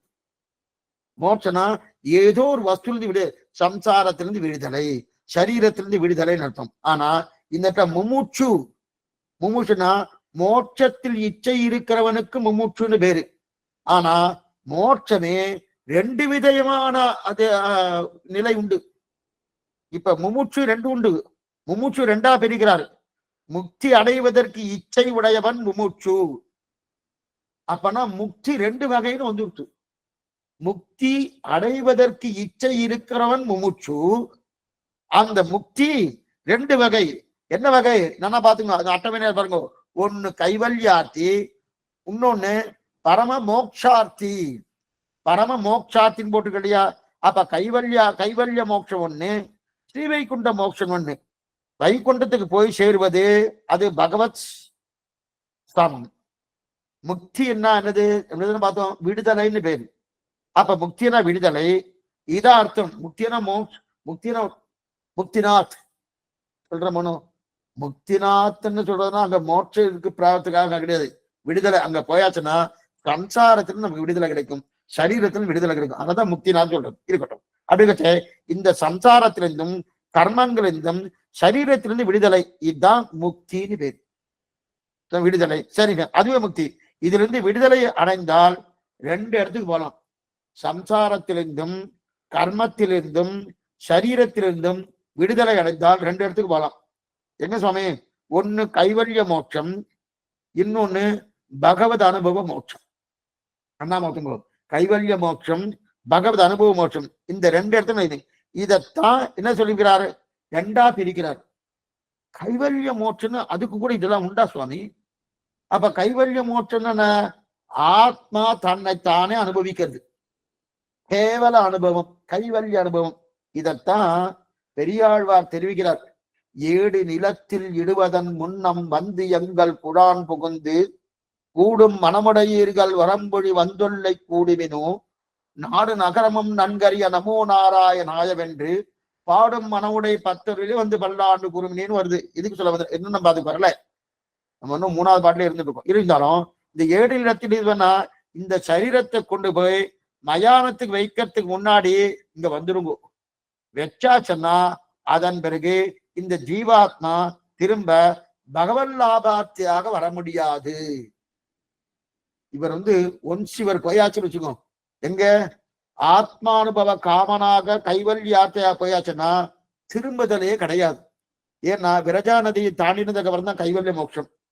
இதுல கொஞ்சம் சம்பிரதாய பேதம் உண்டு. இப்ப அந்த விசாரத்தை நம்ம போக வேண்டாம். அது திருப்பல்லாண்ட வரைச்சு அது பார்க்கலாம். ஆனா இப்ப இந்த விரஜா நதியை தாண்டி இவர் போயிடுறாரு. இங்கிருந்து இங்கிருந்து கைவல்யாத்துக்கும் சரீரம் வேண்டாம், சம்சாரம் வேண்டாம், பாப கர்மங்கள் தொலையிறது. தொலைஞ்சாதான் அவன் கைவல்யார்த்தியா போக முடியும். இந்த பகவன் லாபார்த்தியா போகிறதுக்கு என்னென்ன குவாலிட்டி உண்டோ அதே உண்டு. ஆனா என்னன்னா கைவல்யார்த்தி பிரபன்னனா இருக்க முடியாது, சரணாகதி பண்ண முடியாது. அவன் என்ன பண்ணணும்னா கர்மயோகமோ ஞான யோகமோ பக்தி யோகமோ சாத்தியோபாயன நிஷ்டனாக இருந்து கொண்டுதான் அவன் கைவல்ய மோட்சத்தை அடைய முடியும். ஆனா அதே சாத்தியோபாய நிஷ்டனா இருந்து பகவானுடைய மோட்சத்தை அடையலாம், அதுலயும் சந்தேகம் இல்லை. ஆனா இவன் என்ன பண்றான்னா இங்கிருந்து சரீரத்தை கொண்டு போய் வச்சாச்சுன்னா திரும்ப வர முடியாது. அதற்குள்ள என் கோட்டிக்கு வந்துருங்கோ, ஏடி நிலத்தில் இடுவதன் முன்னம் வந்து எங்கள் குழான் புகுந்து எங்க கோட்டி வந்து சேருங்கன்னு சொல்லி திரும்புகிறாரு. ஏன்னா அங்க போயாச்சுன்னா அந்த கைவல்யார்த்தி திரும்ப முடியாது. ஆனா அதே நீங்க திரும்பத்துக்கு முன்னாடி கேட்டுட்டாரு பகவன் வார்த்தையை மாறிட்டா. பெரியாழ்வார் சொல்ல சொல்ல திரும்பி மாறி போயிட்டாங்க. ஏன்னா கைவல்யம்னா கேவலம், அதாவது வரம்பொடி வந்து ஒல்லை கூடுவினோம். இந்த பாட்டு இருக்கணும். ஏடு நிலத்தில் இடுவதன் முன்னம் வந்து எங்கள் குழாம் புகுந்து கூடும் மனமுடையீர்கள் வரம்பொழி வந்து ஒல்லை கூடுவினோ. ஒரு வரம்பு வச்சுட்டு இருக்காராம். என்ன வரம்புன்னா அந்த ஆத்மாவை ஆத்மா அனுபவித்துக் கொண்டிருந்தால் போதும். ஆத்மாவை ஆத்மா அனுபவிக்கிறது அப்படின்றது அது போதும். அதை தாண்டி பரமாத்மா அனுபவத்துக்கு போக வேண்டான்னு ஒரு கேவலமான ஒரு வரம்பு வச்சுட்டு இருக்கானோ, அந்த வரம்பை அறுத்துடுங்கள். வரம்பு ஒழி வரம்பு ஒழி வந்து ஒல்லை கூடி, ஒல்லைன்னா சீக்கிரமா வாங்க, சீக்கிரமா அவங்க போயிடாதீங்க, போயாச்சுன்னா போயிடும் அப்படின்னு தெரிவிக்கிறாளியா. வரந்து ஒல்லை கூடுமினங்க. அப்ப பரமாத்மா அனுபவத்துக்கு போக வேண்டாம் நினைச்சுட்டு இந்த அனுபவத்திற்கு காரணம் அந்த வரம்பை ஒழிச்சிருங்க. அதைத்தான் பெரியாழ்வார் தெரிவிக்கிறார்.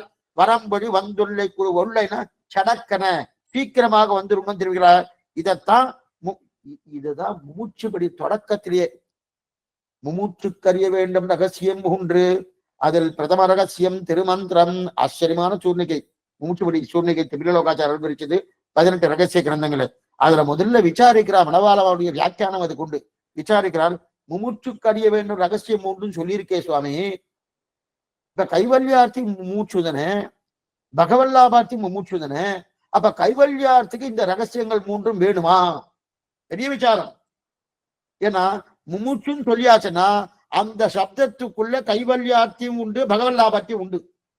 நல்லா பாத்துங்க. இப்ப பாருங்க, கைவல்யார்த்தி பரம மோட்சார்த்தின்னு ரெண்டு எடுத்திருக்காரு இல்லையா, அது ரெண்டையும் சேர்த்தாச்சுன்னா முமூச்சுன்னு வந்துடும். அப்ப உண்டோனும் உடனே விசாரிக்கிறான் மனவாளம் அவனுக்கு விசதவாக் சிக்காமணி இந்த மாதிரி. அப்பன்னா அவனுக்கு ரகசியத்திலே வேணுமா? கைவல்யார்த்திக்கு ரகசியத்தை வேணுமான்னா முமூச்சு என்றீரே, அறிய வேண்டிய ரகசியம் மூன்றுன்னு சொன்னேரே அப்படின்னா, அப்ப கைவல்ய மூச்சுக்கு அறிய வேண்டிய ரகசியம் மூன்று இருக்கு அப்படின்னா பகவல்லாபத்துக்கு அடைய வேண்டியதுக்கு மூன்று என்ற கேள்வினா கைவல்யத்தை அறிய ரகசியத்திலேயும் வேண்டான்னு. அதனால் முமூச்சு என்று இருந்தாலும் விசேஷித்து அர்த்த சங்கோஷம் பண்ணிக்கணும்.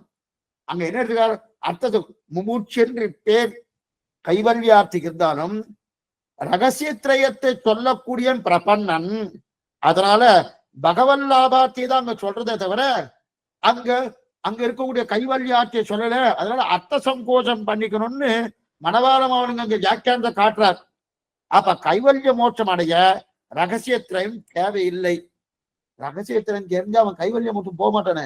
அகார வாச்சன பகவானுக்கு மகார வாச்சன ஜீவாத்மா அடிமைன்னு வந்ததுக்கு அப்புறம் என்ன நானே அனுபவிச்சுக்கிறேனே அப்படின்னு சொல்லுவானா? சொல்ல மாட்டானோ? அதேதான் தெரிவிக்கிறார். அப்ப கர்மஞான பக்தி யோகத்தாலே அடைந்து விடலாம்.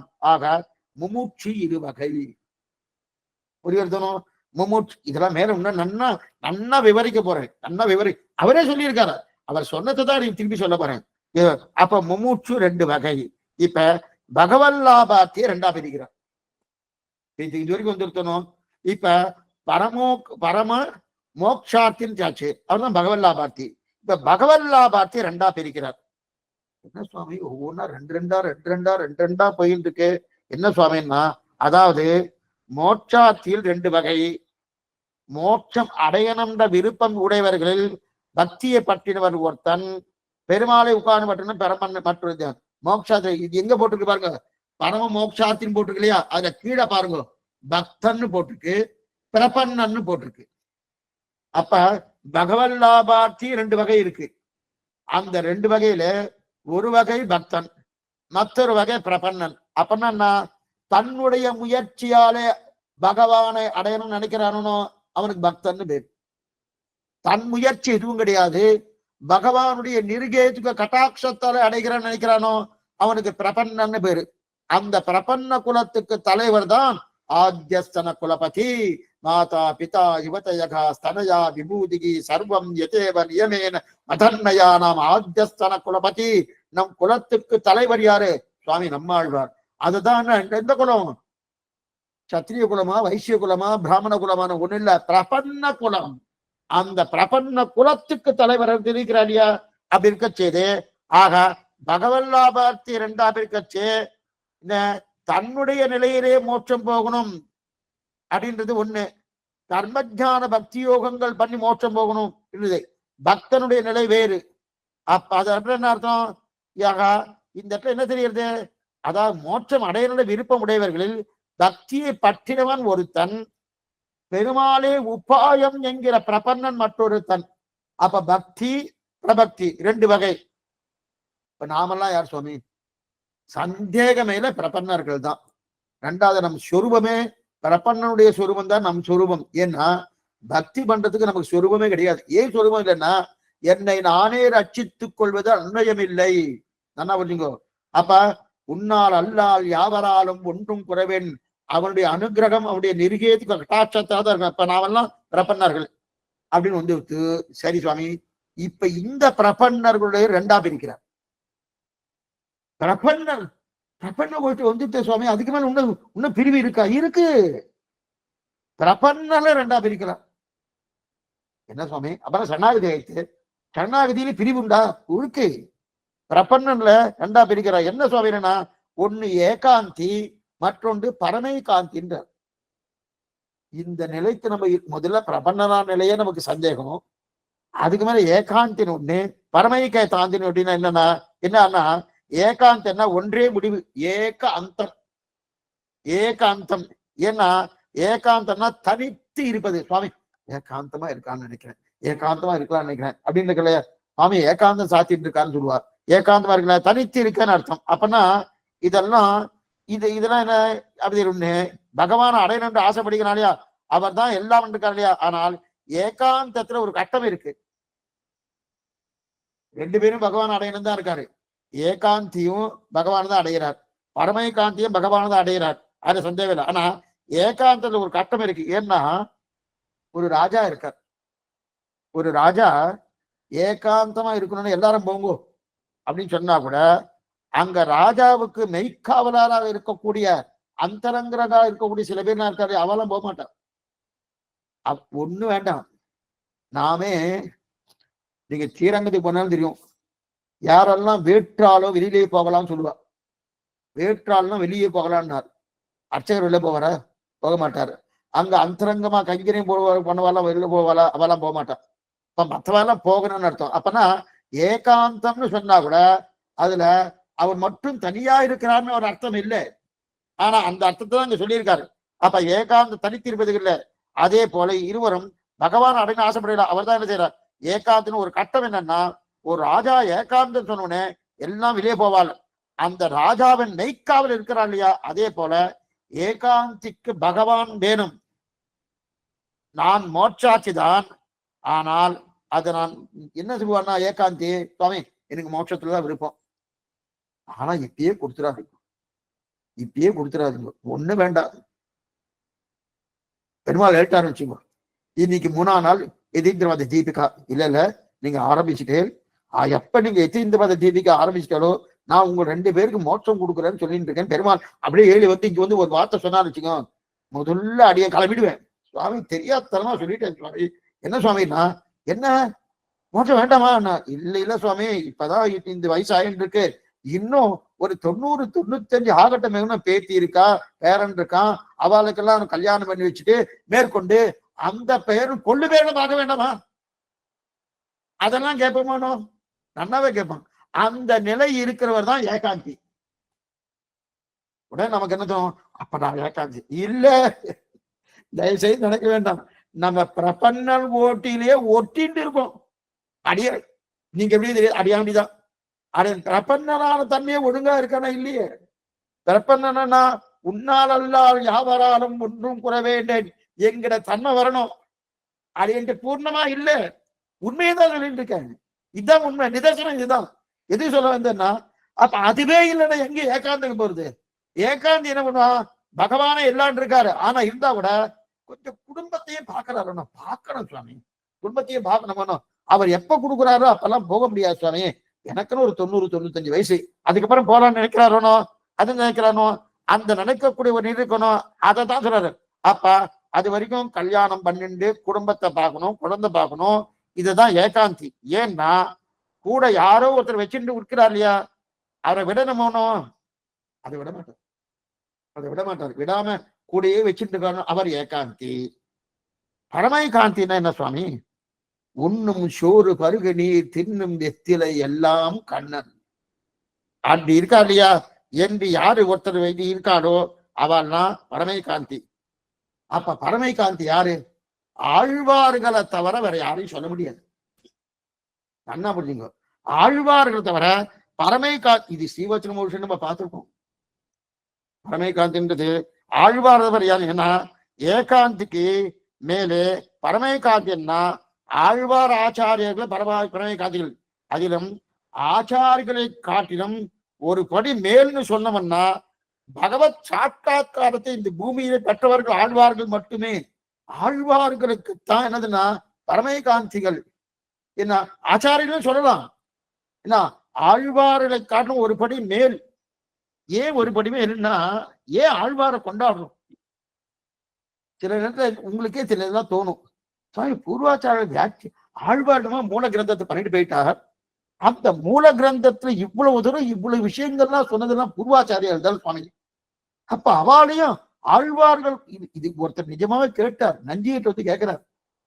நஞ்சியர் வியாக்கியானம் பண்ணி முடிச்சாச்சு. அந்த ராஜா வந்து ராஜா, அந்த ராஜாவுடைய செல்வாக்கு கொஞ்சம் நிறைய செல்வாக்கு. அந்த ராஜாவுடைய செல்வாக்கார நஞ்சியருக்கு சில சில காரியங்கள்லாம் நடந்துட்டு இருக்கு. அவர் என்ன பண்ண? ராஜா நன்னா திருவாய்மையெல்லாம் கேட்டுட்டார். கேட்டுட்டு நமக்கு 5 வியாக்கியானம் இருக்கணும். திருக்குறகை பிரான் பிரான் வியாக்கியானம், நஞ்சியர் வியாக்கியானம், நம்பில்ல வியாக்கியானம், பெரியவாச்சான் பிள்ளை வியாக்கியானம், வாதிகேசர் அழகிய மணவாளசியோட வியாக்கியானம். இதுல 5 வியாக்கியானம் இருக்கு. அவரு ஒரு வியாக்கியானம் எழுதிட்டார். அந்த ராஜா எழுதிட்டு கொண்டு வந்து காமிச்சார். எப்படி இருக்குன்னார். இப்ப எப்படி இருக்குன்னா என்னன்னு சொல்றது? நன்னா இல்லைன்னு சொன்னா மேற்கொண்டு சலுகை கிடைக்காது. இன்னைக்கு அரசியல்வாதிகிட்ட என்ன பண்ணுவான்? அவ சொன்னதுக்கு தலையாட்டணும். தலை ஆட்டணும்னு வச்சுக்கேன், என் தலை போயிடும் அப்படின்னு இருக்கு இல்லையா? அப்ப தலை ஆட்டுறதா வேண்டாமா? நஞ்சி ரொம்ப யுக்திய ஆளாண்டு என்ன பண்ணாருன்னா, ஆழ்வாருடைய திருவுள்ளத்துக்கு உகந்தது மாதிரி இருக்கு அப்படின்ட்டு. ஆழ்வாருடைய திருவுள்ளத்தை உகந்தவருக்கு உடனே அந்த ராஜா கோபம் வந்து விட்டு என்ன தெரியுமா சொன்ன? அந்த ராஜா அவர் சொன்ன வார்த்தை என்ன தெரியுமா? உங்களுக்கு என்ன, நீங்க இந்த காரியத்துல இருந்துருக்கு, இந்த காரியத்துல இருக்கிற வரையும் நீங்க ஓகோன்னு எழுதிடலாம். நான் ராஜாங்க அரசாங்க வேலையெல்லாம் பார்த்துட்டு எழுதியிருக்கேனே, எனக்கு இத மாதிரி வியாக்கியானம் இல்லைன்னு சொல்ல வேண்டாமா?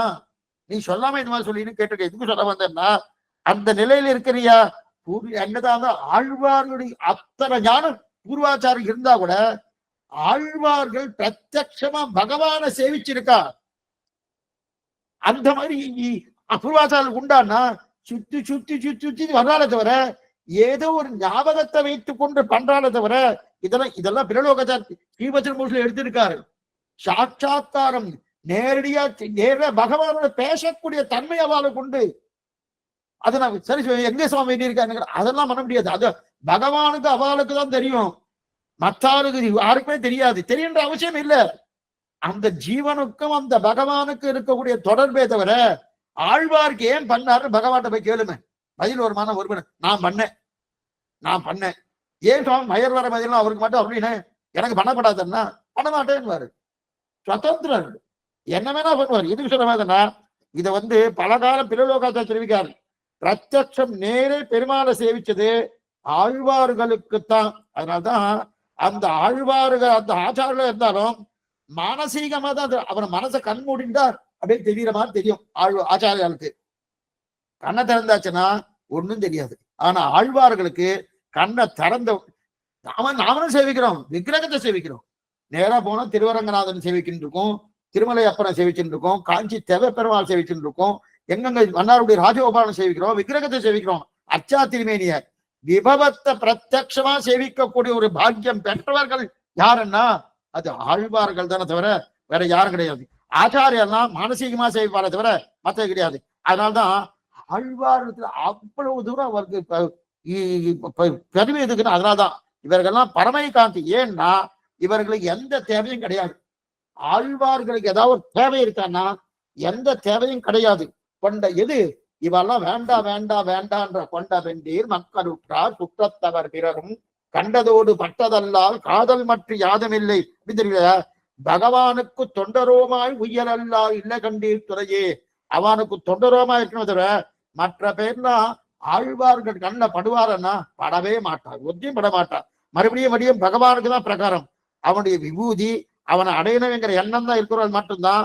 மற்ற பேர் படமாட்டார்.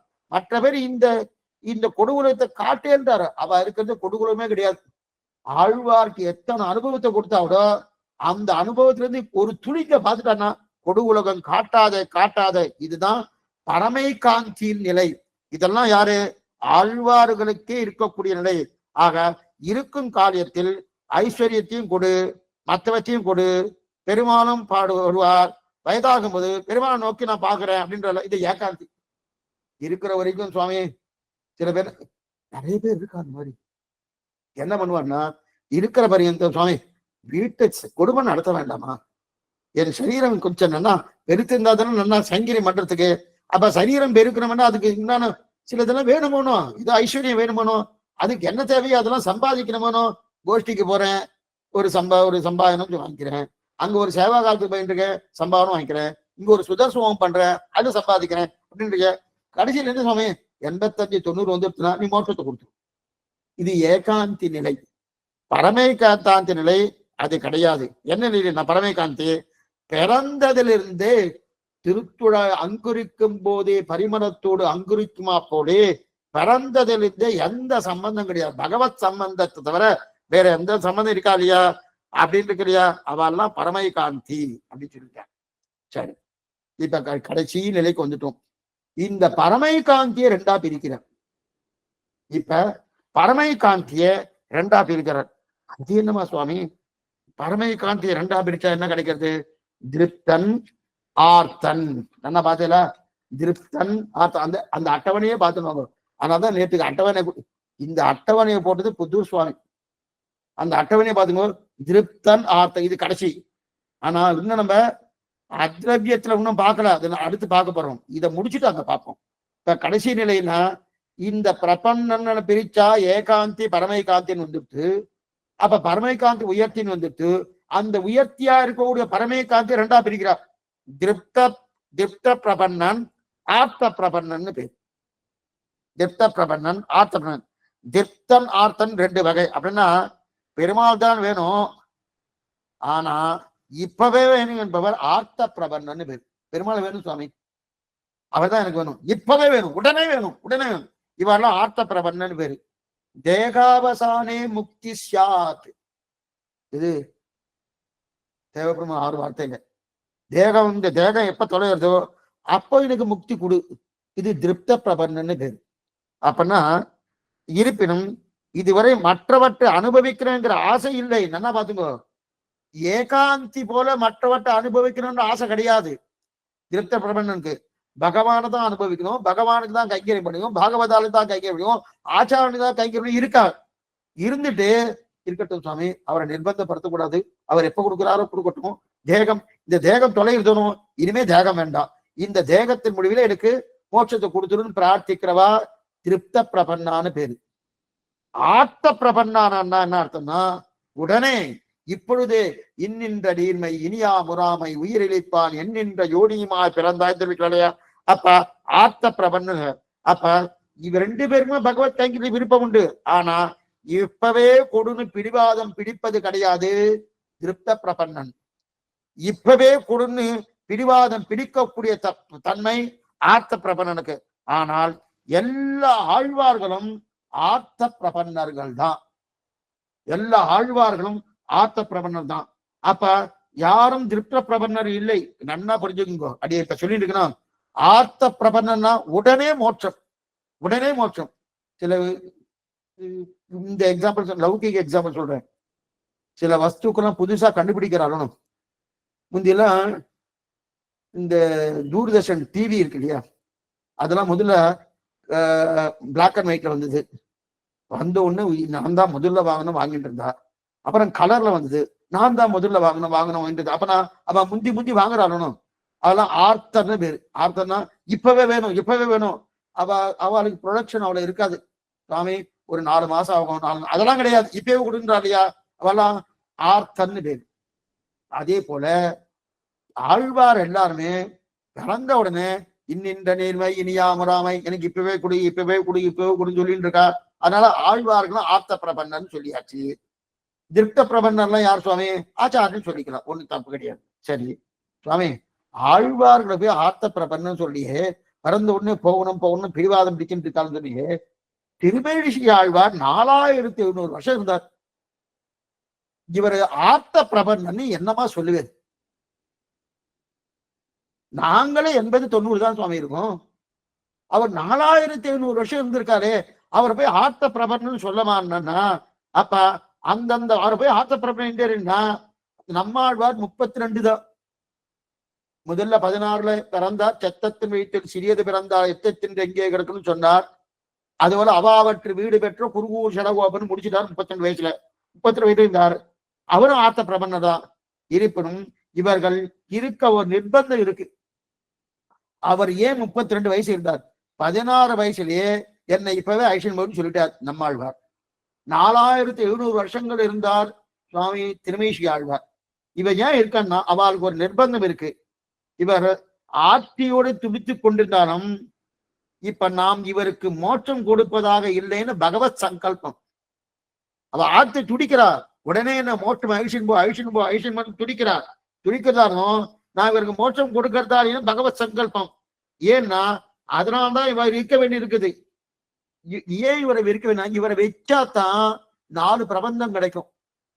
இவர் முதல் பிரபந்தம் திருவிருத்தம் சொல்லிட்டு இருக்கச்சே, இன்னின்ற நீர்மை இனியாமராவன்னு சொல்லிட்டு அடுத்த கடைசி பதிகம் உற்றேன் உகந்து பணி செய்து உணவாதம் பெற்றேன் அப்படின்னு சொல்லி முடிச்சுட்டாருன்னா 4 பிரபந்தம் எப்ப நமக்கு கிடைக்கும்? இது ஆச்சாரியக்காரர் எடுத்திருக்கார். ஆழ்வாரையே துடிக்க துடிக்க இங்கே வச்சான்னு அதுக்கு சமாதானம் சொல்றாரு. நாடு திருந்த நச்சுப்பைகை ஆகாமைக்கு பிரபந்தம் தலைக்கட்டன்னு எடுக்கிறார். நாடு நம்மளை வைத்து கொண்டு ஆழ்வார் இந்த லோகத்தை வச்சிருக்கார். இவரை பாட வைக்கிறவனோ, பாட வச்சாதான் இந்த லோகம் திருந்தோம். பொலிக பொலிக பொலிக போயிற்று வள்ளுவம் லோகம் திருந்தனமோனோ, திருந்தனங்கன்றதுக்காக இன்னும் பல பேர் மோட்சத்துக்கு வரணும் என்பதுக்காக தான் ஆழ்வாருங்க வச்சார். அதுதான் சொல்லுவேன். இந்த பந்துக்கெல்லாம் வந்துட்டாங்க வச்சுக்கணும், விருந்தினர்கள் வந்தாச்சுன்னா ஆத்துல இருக்க குழந்தைய பட்டி போட்டு அவர் போடுவா. ஆத்து குழந்தைதான் நம்மாழ்வார், நாம தான் விருந்தினர். நமக்கு சாதம் போனதுக்காக நம்மாழ்வார் மோட்சானந்தம் என்கிற பட்டினியை போட்டான் பகவான். நாடு திருந்த நச்சிப்பைகை ஆகாமைக்கு பிரபந்தம் தலைக்கட்ட. அது மட்டும் இல்ல, இவர் பிரபந்தம் சொன்ன உடனே இவருக்கு சொல்லிட்டே இருக்கும்போது கொடுத்தாச்சுன்னா, சுவாமி அந்த பிரபந்தத்தை சொல்லாதுங்க உடனே பிராணம் போயிடும் அப்படின்னு சொல்லுவா இல்லையா, நச்சிப்பைகை ஆகாம இருக்கணும், அதெல்லாம் கொடுத்தார். சரி சுவாமி, அது பக்கம் என்பதுக்காக ஆழ்வாரை வைச்சார். மேலும் புரட்சிகரமான ஒரு கருத்து நம் சம்பிரதாயத்துல, இது ரொம்ப முக்கியம். புரட்சிகரமான ஒரு சம்பிரதாயத்துல நமக்கு என்னன்னா, இப்ப நாமெல்லாம் இங்க இருக்கோம் இல்லையா, இங்க இருக்கோம், இந்த சம்சாரத்துல இருக்கோம்னாலே அடியனுக்கும் கர்மா இருக்கு, நீங்க இருக்க உங்களுக்கும் கர்மா இருக்கு. கர்மா நில் பேலன்ஸ் வந்துருச்சுன்னா யாருமே இங்க இருக்க முடியாது. யாருமே இங்க இருக்க முடியாது. இப்ப பிரியத்துக்காக ஒரே ஒரு சொல்றேன், ஒரு பலூன் இருக்கு. அந்த பலூன் காத்து அடிச்சாதுன்னா நல்லா மேல பறந்துட்டே இருக்கும். அதுக்கு ஒரு கட்டி வச்சுட்டு இருக்க மாட்டியா, அந்த கயத்துல கட்டி வச்சுட்டு இருப்பா. முந்தைய எல்லாம் பலூன்ல தான் அட்வர்டைஸ்மெண்ட் எல்லாம் பண்ணுவா. அந்த கயத்தை நம்ம கட் பண்ணியாச்சுன்னு வச்சுக்க, அது நேரா காத்தால போய் கலந்து போயிடும். அதோட இயற்கை தன்மைன்னா அந்த இயற்கை தன்மைக்கு போயிடும். அதே போல இந்த ஆத்மாவுடைய இயற்கை தன்மை, அனுபவ தெரிஞ்ச பிரீத்திகார கைங்கரியம் பண்ணதான் ஆத்மாவுடைய இயற்கை தன்மை. அப்ப ஏதோ ஒண்ணு கட்டி வச்சிருக்கு. என்ன கட்டி வச்சிருக்கு? கர்மங்கள் கட்டி வச்சிருக்கு. கர்மங்கள் கட்டி வச்சிருக்கிறபடியாலே, கர்மம் கட்டி நாம பண்ண கர்மம் தான். கர்மங்கன்னா ஓ புதுசா பகவான் கொண்டு வந்து கர்மத்தை கட்டினான்னு நினைக்க வேண்டாம். நாம பண்ண கர்மத்தால கட்டி வச்சிருக்கார், கட்டி வச்சிருக்கு, அதனால இருந்துட்டு இருக்கார். இப்ப நாமெல்லாம் இங்க இருக்கோம், இன்னும் மோட்சத்துக்கு போகல. அதே போல ஆழ்வார் இங்க இருக்கார். ஓ ஆழ்வாருக்கு கர்மம் இருக்கு, அதனால்தான் திருமேஷி ஆழ்வாருக்கு 4700 வருஷம். அதனால்தான் நம்மாழ்வாருக்கு அடுத்தபடி 16 வருஷம். ஏன்னா 16 வருஷத்துல அவர் இன்னின்றடிமை இனியாமுராமை இனி இருக்க மாட்டேன்னு சொன்னார். மோட்சம் கொடுக்கறதுக்கு இன்னும் 16 வருஷம் ஆயிட்டு, அந்த 16 வருஷத்துல கர்மத்தை தீர்த்தார் போலுன்னு நினைச்சுக்கிறேன். தவறான ஒரு புரட்சிகரமான கருத்து. என்ன பாருங்க, ஆழ்வார்களுக்கு கர்ம சம்பந்தமே கிடையாது. நல்லா புரிஞ்சுக்கோ, ஆழ்வார்களுக்கு கர்ம சம்பந்தம் இருக்கனா? கர்ம சம்பந்தமே இல்லை. ஏதோ ஒரு வாசனை அது இப்படி எப்படி ஒட்டிட்டு இருக்கலாமா தவிர அவளுக்கு கர்ம சம்பந்தம். சரி சுவாமி, ஏன் இங்க இருக்கான்? கர்ம சம்பந்தம் இல்லைன்னாலே இப்ப அந்த பலூனை வெட்டி விட்டாச்சுன்னா அது காத்தோட அதோட இயற்கையான தன்மை போறதுணும். ஏன் இங்க இருக்கான்னா இது பகவத் கிருபா வைபவத்தால இங்க இருந்தா. அவ இங்க இருக்கிறதுக்கு என்ன காரணம் தெரியுமா? அவளுக்கு இருக்கிறன்ற விருப்பம் இல்ல, கர்மத்தாலே இங்க இல்ல. நமக்கெல்லாம் ததா வித்வான் புண்ணிய பாப்பே விஜூய நிரஞ்சன பரமம் சாமி உபைதுன்னு சொல்றோமோ. இந்த புண்ணியபாவம் தெரிஞ்சா பரமமான சாமியம் கிடைக்கிறதுன்னு. அவ இங்க இருக்கிறதுக்கு பகவான் சங்கல்பிக்கிறாரு இங்க இருக்கிறோன்னு. ஆனா என்ன பாருங்க, கர்ம சம்பந்தம் இல்லாம இருக்க செய்தே ஆழ்வார்கள் இங்க இருந்தான்னா அவளை போல ஒரு ஆர்த்த பிரபன்னர்கள் யார் இருப்பா? யார் இருப்பா? ஏன்னா கர்ம சம்பந்தமே இல்லையே. துடிக்கிறா போகணும் போகணும். ஆனா பகவான் சங்கல்பித்து இவரை இங்க வைக்கணும். பின்னின்ற காதல், பேரமர் காதல், கடியமிக்க ஆச்சாரிதைன்னு ஒரு கிரந்தம். இது ஒவ்வொன்னு சொல்ல சொல்ல சொல்ல அந்த கிரந்தத்தை பார்க்கலாமா, இந்த கிரந்தத்தை பார்க்கலாமா, அந்த கிரந்தத்தை பார்க்கலாமா அப்படின்னு தோணும். இதுக்கு சொல்ல வந்தேன்னா அந்த கிரந்தத்தில் நன்னா விசாரம் பண்றார். அப்ப பகவான் சங்கல்பம் இங்க இருக்க. ஆனால் ஆச்சாரியர்கள் கர்ம சம்பந்தத்தோடு தான் இருக்கிறார்கள். எக்ஸலண்டா எடுத்துக்காரு பாருங்க. ஆச்சாரியர்களுக்கு கர்ம சம்பந்தம் உண்டு. இது யார் பூர்வாச்சாரியரை ஒத்துக்கிறா? ஆழ்வார்களுக்கு கர்ம சம்பந்தம் கிடையாது. ஆழ்வாருக்கு கர்ம சம்பந்தம் கிடையாது, பூர்வாச்சாரம் கர்ம சம்பந்தம் பூர்வாச்சாரம் ஒத்துக்கிறார். ஆக ஆழ்வார்கள் கர்ம சம்பந்தமே இல்லை அப்படின்னா எப்படிப்பட்ட பரமை காந்திகளா இருந்திருப்பான். அதெல்லாம் பாருங்க, கர்ம சம்பந்தம் இல்லைன்னால ஞானம் பிரகாசிக்கும். நமக்கெல்லாம் ஞானம் பிரகாசிக்காத காரணம் என்ன தெரியுமா? கர்ம சம்பந்தம். கர்மத்தை எப்படி சொல்லுவாருன்னு, ஏதோ திரைய போட்டா ஒரு விளக்கு வச்சிருக்கா, திரை போட்டாச்சுன்னா அந்த விளக்குடைய பிரகாசம் வெளில வராது. அந்த திரை தான் நமக்கு கர்மா. அப்ப அந்த திரையை எடுத்தாச்சுன்னா, கர்மாங்கிற திரையை எடுத்தாச்சுன்னா அந்த விளக்கு ஆத்மாவினுடைய ஞான பிரகாசம் விகாசம் பிரகாசம் எப்படி இருக்கும்? பல பலனும் தெரியுமோன்னு. அதனால ஆழ்வாருக்கு அவ்வளவுதான் தெரியறது, கர்ம சம்பந்தமே இல்லை அப்படின்னாலும் எப்படிப்பட்ட பரமை காந்தம் இருந்திருப்பார். இப்ப இப்ப ரெண்டு விஷயம் பார்த்தா, அதாவது கர்ம சம்பந்தம் இல்லாம இருக்கிறார், பகவத் சாட்காரத்தோடு இருக்கிறார்கள். ரெண்டுமே இன்னைக்கு கிடைக்காதுன்னா பாத்துக்கோ. கர்ம சம்பந்தம் இல்ல, பகவான நேரடியா பிரத்யட்சமா சேவிக்கிறார், நகமும் சதையுமா சேவிக்கிறார். கொஞ்சம் நல்லா பாத்துக்கோ. சேவிச்சிருக்காரு, பிரத்யட்சமா சேவிச்சிருக்கார். சேவிச்சிருக்கலையா? நேரே பெருமாளை சேவிக்க முடியவான்னா நாமெல்லாம் சேவிக்கிறோம் விக்கிரக ரூபத்துல. அர்ச்சாத்தினை நம்பெருமாளை சேவிக்கிறோம், இவாளை சேவிக்கிறோம். ஆனா சேவிக்கலாமே தர. ஆனா கண்ணை மூடினா சேவிக்கலாம், கண்ணை திறந்தா நகமம் சதைவா நான் தெரியும், அவளுக்கு தெரியும். ஆனா ஆழ்வாரை போல எந்த ஜீவாத்மா எடுத்து பார்த்தாலும் அது கிடையாது. ஆழ்வார்கள் பகவானை சேவித்தது போல வேற எந்த ஜீவாத்மாவா சேவிச்சிருக்கானா கிடையாது. இதுதான் நம்ம சம்பிரதாயத்துக்கே இருக்கக்கூடிய ஏற்றம். என்னன்னா இதுதான், இந்த ஏற்றம். ஆழ்வார்கள் அப்படியே விபவத்துல ராமனை எப்படி சேவிக்கணும் அப்படியே சேவிச்சிருக்கார். எப்படி ராமாவதாரத்துல ராமன் எப்படி இருக்கானோ அப்படியே சேவிக்கிறார். கிருஷ்ணாவதாரத்துல கண்ணன் எப்படி இருக்கானோ அப்படியே சேவிக்கிறார். அது ஆழ்வாருக்கு சேவை சாய்க்கிறார், அவர் சேவிக்கிறார். கடியன் கொடியன் நெடியமால் உலகம் கொட்டி அடியன் அறிவறி மேனிமாயத்தன் ஆகினும் கொடியன் நெஞ்சம் அவனென்றே கிடக்கும் இல்லே ஆழ்வார் தெரிவிக்கிறார் இல்லையா? அதுதான் நம்ம சம்பிரதாயம். ஆனால் இத்தனை ஆச்சாரியர்களும் ஆழ்வார்களே அதீதமா கிடக்கிறாங்க. என்ன காரணம் தெரியுமா? பிரத்யட்சமா இத்தனைக்கும் ஞானத்தாலே இவா ஓரளவுக்கு ஆழ்வார்களுக்கு கிட்டக்க இருக்கா. இருந்தா கூட ஏன் ஆழ்வார்கள் திருவடி பிரதானம் சொல்றா? மாறன் அடிபணிந்துய்ந்தவன். மாறன் அடிபணிந்து எதுக்கு சொல்றான்னா நேர பகவானோடு நேர பார்க்கிறான். அந்த பார்க்க பிரத்யட்சம் அவளுக்கு தான் உண்டு. ஆழ்வாழ்வு தானே பெருமாளை சேவித்து அவர்கள் தான் கர்மம் இல்லாம போனாலும் பகவத் சங்கல்பத்தால இங்க இருந்தால் அவ்வளவுதான். இங்க அதனால்தான் மணவாள மாமணி விஷதவாக் சிகாமணி மணவாள மாமணி தனது உபதேச ரத்தினமாலகே ஆழ்வார்கள் வாழி அருளி செயல் வாழி தாழ்வாதுமில் குறவர் தாம்பாடி ஏழ்வாறு முய்ய அவர்கள் உரைத்தவைகள் தாம்பாடி செய்யுமறை தன்னுடனே சேர்ந்து அப்படின்னு தெரிவிக்கிறார். அது மட்டுமல்ல, ஆழ்வார்களையும் அருளி செயல்களையும் தாழ்வா நினைப்பவர்கள் தாம் நரகில் வீழ்வார்கள். இந்த சப்தம் ரொம்ப முக்கியம். அவர் இந்த மாதிரி ஒரு தகாத வார்த்தையை உபயோகப்படுத்தவே மாட்டார் மணவாள மாமணிகள். ரொம்ப சாத்விகர். எம்பெருமான இத்தனைக்கும் 2 பேருமே ஆதிசேஷன் அவதாரம் தான். எம்பெருமானாரும் ஆதிசேஷன் அவதாரம் தான். சுவாமி மணவாள மாமன் ஆதிசேஷன் அவதாரம் தான். எம்பெருமானாட்டையாவது கொஞ்சம் பிரபுடமா பேசக்கூடிய கொஞ்சம் அதிகமா பேசக்கூடிய தன்மையாவது உண்டு. ஏன்னா அவர் நிர்வாகம்லாம் சிலத்தை அந்த மாதிரி பண்ணியிருக்கார். ஆனா மணவாளவன் பரமசாத்விகர். எந்த விதமான ஒரு வார்த்தை ஒரு தகாத வார்த்தை ஏதாவது உபயோகப்படுத்த. ஆனா நரகில் வீழ்வார்கள் சொன்னா அவ்வளவு உதவி இருந்துட்டு இருக்கா. ஆழ்வார்களை பத்தி யாரா தப்பா பேசினா அவன் பக்கமே போகாதுன்றாரு. போனேன்னா நீ நரகத்துக்கு போயிடுவேன்றாரு. நீ நரகத்துக்கு போவேன் அப்படின்னு தெரிவிக்க மணவாளன். ஏன்னா பகவானுக்கு அத்தனை தூரம் பிரிய தமர்களாக இருக்கிறார்கள் ஆழ்வார்கள்.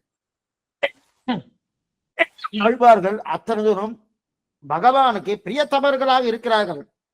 மேலும் இல்ல சுவாமி, நான் போய் பெருமாள்கிட்ட போய் கேட்கிறேன். பெருமாள்கிட்ட போய் தர்க்க சாஸ்திரம் என்ன, நியாய சாஸ்திரம் என்ன, மீமாம்சா சாஸ்திரம் இதெல்லாம் வச்சுட்டு அது என்னமா நீ ஆழ்வார் இந்த மாதிரி பேச முடியுமான்னா பேச முடியாது. பகவானுக்கு ஒருத்தரை பிடிக்கலன்னு வச்சதுதான். இன்னார பிடிக்கும்னா பிடிக்கிறோம்னு வச்சதுதான். ஒரு ஆட்டம் இருக்கும். அந்த ஆட்டத்துக்குண்டான சட்டத்திட்டங்களுக்கு உட்பட்டு தான் போகணுமே தவிர அந்த ஆட்டத்துடைய சட்டத்திட்டமே சரி கிடையாதுன்னு சொல்ல முடியுமானா சொல்ல முடியாது. ஆட்டத்தை ஏற்படுத்தினது பகவான், சட்டத்திட்டம் ஏற்படுத்தினது பகவான். அவருடைய சட்டத்திற்கு உட்பட்டு அவருக்கு ஆழ்வார பிடிக்கிறது புரியத்துக்காக சொல்றேன். நிறைய இருக்கு. சிலதெல்லாம் சபையில சொல்ல முடியாது. சில தேசத்துலலாம் இந்த தமிழுக்கு உண்டான ஒரு பெருமை பரப்படாதுன்றதுக்காகவே இந்த பிரபந்தங்கள் இங்க கூடாது, இது தமிழ் தேசம் இல்லை எங்க தேசம் அப்படின்னு கோர்ட்ல ஸ்டே ஆர்டரே வச்சுட்டு இருக்கா. எத்தனை பாவங்கள் தெரியுமா? பகவானுடைய திருவுள்ள இப்படி கண்ணி போகும். புரிஞ்சுக்கல. அவன் எதுக்கு சொல்ல வந்தேன்னா அடி யாரு என்னன்னு அன்னைக்கு சொல்ல வரல. எதுக்கு சொல்ல வந்தேன்னா ஆழ்வார்களுடைய அருளை செயலுக்கு பிராதான்யம் நேரடியா பேசுறாவா. இல்லைன்னா பரம வைதிகர் சுவாமி ராமானுஜர் நம்மாழ்வார் திருவடியை தவிர மத்தொன்னு கிடையாதுன்னு சொல்லுவாரா? எதுனா அவ்வளவு தூரம் நெருக்கம் ஆழ்வாருக்கு பகவானோட அப்படி இருக்கிறதையா. அவர் பிடிக்கலன்னு சொல்லி பிடிக்கல. மேலும் பகவான் கோபப்படுறனா தன்னிடத்தில் அபச்சாரப்பட்டாலும் பெருசா எடுத்துக்க மாட்டார். தன்னிடத்தில் அபச்சாரப்பட்டாலும் பெருசா எடுத்துக்க மாட்டார். ஆனா ஒரு ஆழ்வாட்டு அபச்சாரப்பட்டா, ஒரு ஆச்சாட்டு அபச்சாரப்பட்டா கோபம். நக்ஷமாமி வசுந்தரே வராகநாயனார் தெரிவிக்கிறார். நான் அவளை மன்னிப்பதே கிடையாது. எத்தனை கோடி புஷ்பங்களால் அர்ச்சனை பண்ணாலும், எத்தனை கோடி ஜன்மாவால என்னை ஆராதனை பண்ணாலும் அவளை நான் மன்னிப்பதே கிடையாதுன்னு தெரிவிக்கிறார் இல்லையா? என்ன அப்ப அப்படிதான் எடுத்துக்கிற. இவ்வளவு தூரம் உயரத்துல இருக்கிற ஆழ்வார். அந்த ஆழ்வார் இருக்கிறபடியால அந்த உயரமே நமக்கு தெரியல. ஆழ்வார்னா என்ன? அங்க ஒரு கோடியில இருக்கார் சுவாமி, இந்த ஒரு கோடியில் இருக்கா, இந்த ஒரு கோடியில இருக்கணும். பகவானுடைய திருவுள்ளத்துல பரிபூர்ணமா இருக்கார் அவர். அதுதான் முக்கியம். அவருடைய திருப்புள்ளத்துல பரிபூர்ணமா இருக்கார் இல்லையா?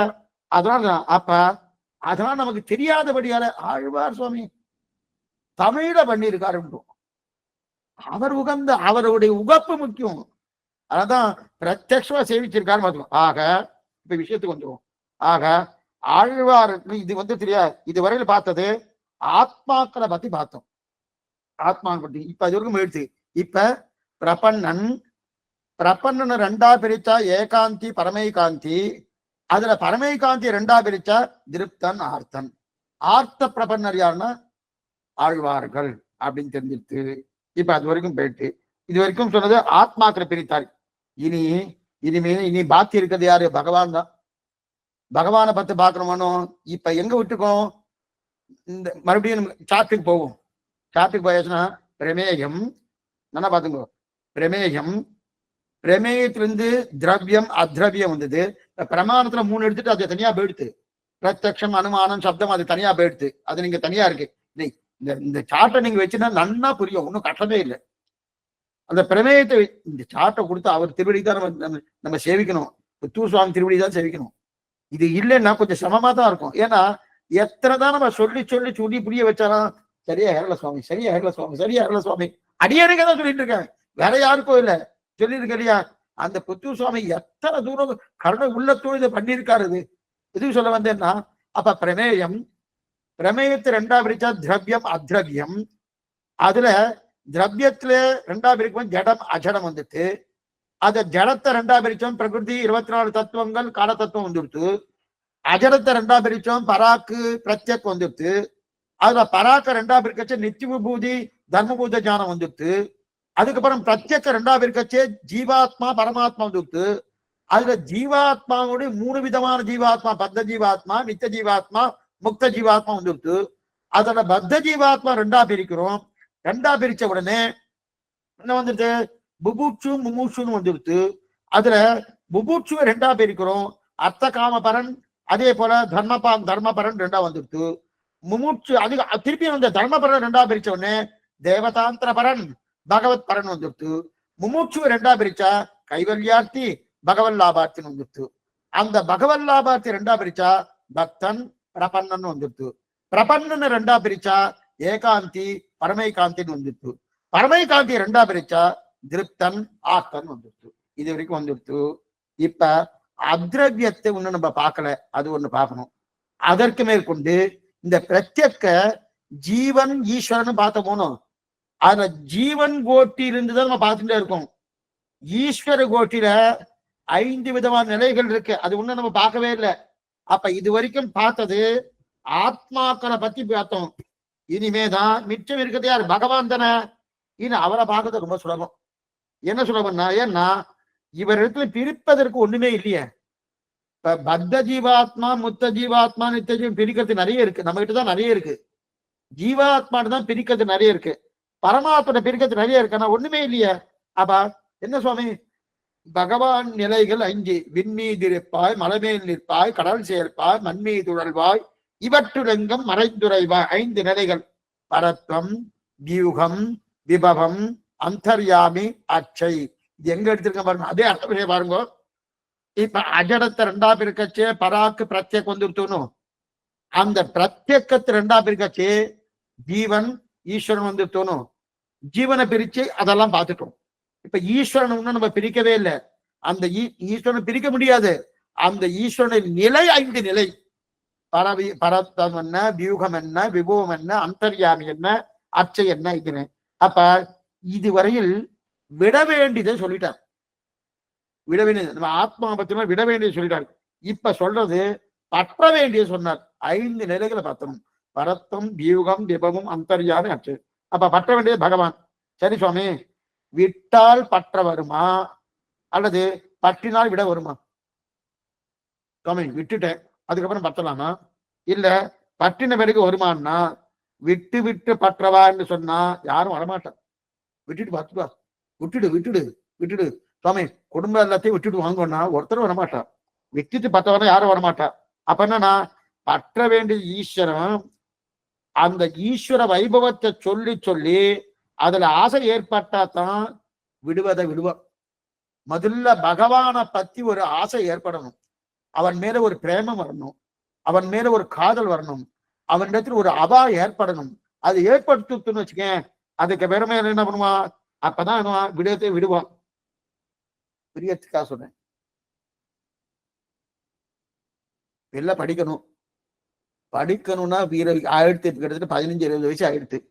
படிக்கணுமே சுவாமி, படிச்சாதான் உனக்கு உத்தியோகம், இல்லைன்னா உனக்கு உத்தியோகம் கிடையாது அப்படின்னு சொன்னதா பிள்ளை படிக்க வருவான். இல்லைன்னா வேலையே தெரியாது இல்லையா? ஆனா படின்னு சொன்னா ஒழுங்கா இந்த பள்ளியும் படிக்கணும்னா படிப்பதனால உனக்கு இந்த நன்மை கிடைக்கிறதுன்னு சொல்றோமோ அதே போல பகவானை காட்டினாதான் பிறகு இவன் விடுவான். பகவானை காட்டன்னு விட மாட்டான். பட்டிரன் ஈசனம் முற்றவன் நின்றவன் பட்டிலையாய் அவன் முற்றில் அடங்கே அடங்களில் சம்பத் அடங்க கண்டு ஈசன் அடங்களில் அகுதென்று அடங்குக உள்ளே திருவிழா. அப்ப என்ன அர்த்தம்? பகவானை பத்தி முதல்ல சொல்லணும். என்னைக்குமே ஒரு இடத்துல இருக்காருன்னா அதை விட்டுடுவாங்க டக்குன்னு விட முடியாது. சட்டு விட முடியுமா? எத்தனை பத்தின்னு இருக்கும், அதை விடுறதுக்கு வாய்ப்பு கிடையாது. அப்ப என்னன்னா எதை பத்தனமோ அந்த பத்தனுடைய பெருமையை சொல்லணும்.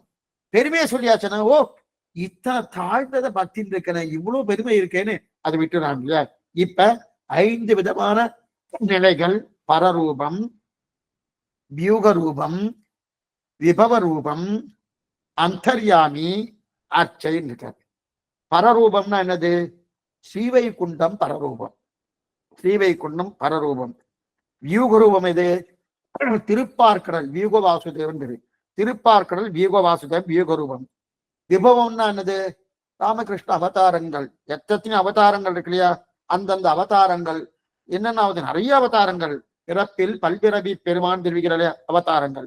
அந்தர்யாமி இது உள்ளே ஒவ்வொரு ஆத்மாவுக்குள்ளே உள்ளே எழுந்திருக்கக்கூடிய பெருமாள். இது அந்தர்யாமித்துவம். அந்தர்யாமி. அர்ச்சை. அர்ச்சைன ஒவ்வொரு திவ்ய தேசமும் இருக்கக்கூடிய பெருமாள். பின்னானான் வரங்குஞ்சோதி திருமூழி களத்தானாய் முதலானாயன்னு ஒவ்வொரு திவ்யத்தில் இருக்க பெருமை. ஆக இதில் பரரூபம் ஒன்றுதான். என்ன பாருங்க, அதுலயே போட்டிருக்கு பாருங்க. பரரூபம்னு பரம்னு போட்டு ஒண்ணுன்னு போட்டிருக்கு பாருங்க. அண்ணா எவ்வளவு கருணையோடு எழுதியிருக்கார் பாருங்க அந்த சுவாமி. புத்தூர் சுவாமி எவ்வளவு கருணையோடு எழுதியிருக்கா பாருங்க. பரம்னு போட்டு ஒண்ணுன்னு பாட்டார். அதற்கு மேற்கொண்டு வியூகம் போட்டிருக்காரு இல்லையா? வியூகம்னு ஏன்னா இதுக்கு பரத்துல பிரிக்கிறது ஒண்ணுமே இல்லையே. ஏதாவது பிரிக்கிறது இருக்கா? ஒண்ணுமே இல்லை. ஆனா வியூகம்னு போட்டு 4 போட்டு கீழே 12 போட்டிருக்காரு. எங்களுக்கெல்லாம் ரொம்ப உதவி பண்ணியிருக்காரு. ஏன்னா 4 என்னது? வாசுதேவ, சங்கர்ஷன, பிரத்யும்ன, அனுருத்த. வாசுதேவ, சங்கர்ஷ, பிரத்யும்ன, அனுருத்தன்னு 4 இதுவா வியூக வாசுதேவன் பேரு. அந்த 4 பேர் நினைக்கிறாரு. அப்ப அந்த 4 12 பிரிக்கணும். 4 12 பிரிக்கணும். என்னன்னு பின்னாடி நம்ம பார்க்க போறோம். இப்போ அவுட்லைனா மேலெழுந்த வரை சொல்றேன். முதல்ல 4 வாசுதேவ சங்கர்ஷன நம்ம மந்திர புஷ்பம் பண்ண உடனே இதை சொல்லணும். இதை சொல்லணும். வாசுதேவ சங்கர்ஷன பிரத்யும்ன அனுருத்த பராங்குச பரகால இத்திராதி பிரபியோ சொல்லி முடிக்கணும். இது சொல்ல வேணும். அப்படி இருக்கச்சு இப்ப அந்த 4 12 பிரிக்கணும். அப்படின்னா கேசவா, நாராயணா, மாதவா, கோவிந்தா, விஷ்ணு, மதுசூதனா, திரிவிக்ரமா, வாமனா, ஸ்ரீதரா, ரிஷிகேஷா, பத்மநாபா, தாமோதரான்னு 12 திருநாமங்கள் இருக்கு இல்லையா? அதுல ஒவ்வொரு 3 திருநாமங்களும் ஒவ்வொரு 4 நிலைகள் இருக்கு இல்லையா? வாசுதேவ, சங்கர்ஷன, பிரத்யும்ன, அனிருத்தன் இருக்கு இல்லையா? இதுல வாசுதேவனுக்கு என்ன வருது தெரியுமா? கேசவன், நாராயணன், மாதவன், நாராயணன், இந்த 3மே வாசுதேவனுக்கு வருது. அதே போல சங்கர்ஷனுக்கு அடுத்த 3 வருது. அதே போல பிரத்யும்னனுக்கு அடுத்த 3 வருது. அதே போல அனுருத்தனுக்கு அடுத்த 3 வருது. அப்ப இந்த 12ஐ 3 4 பேர் கொடுக்குறோம்.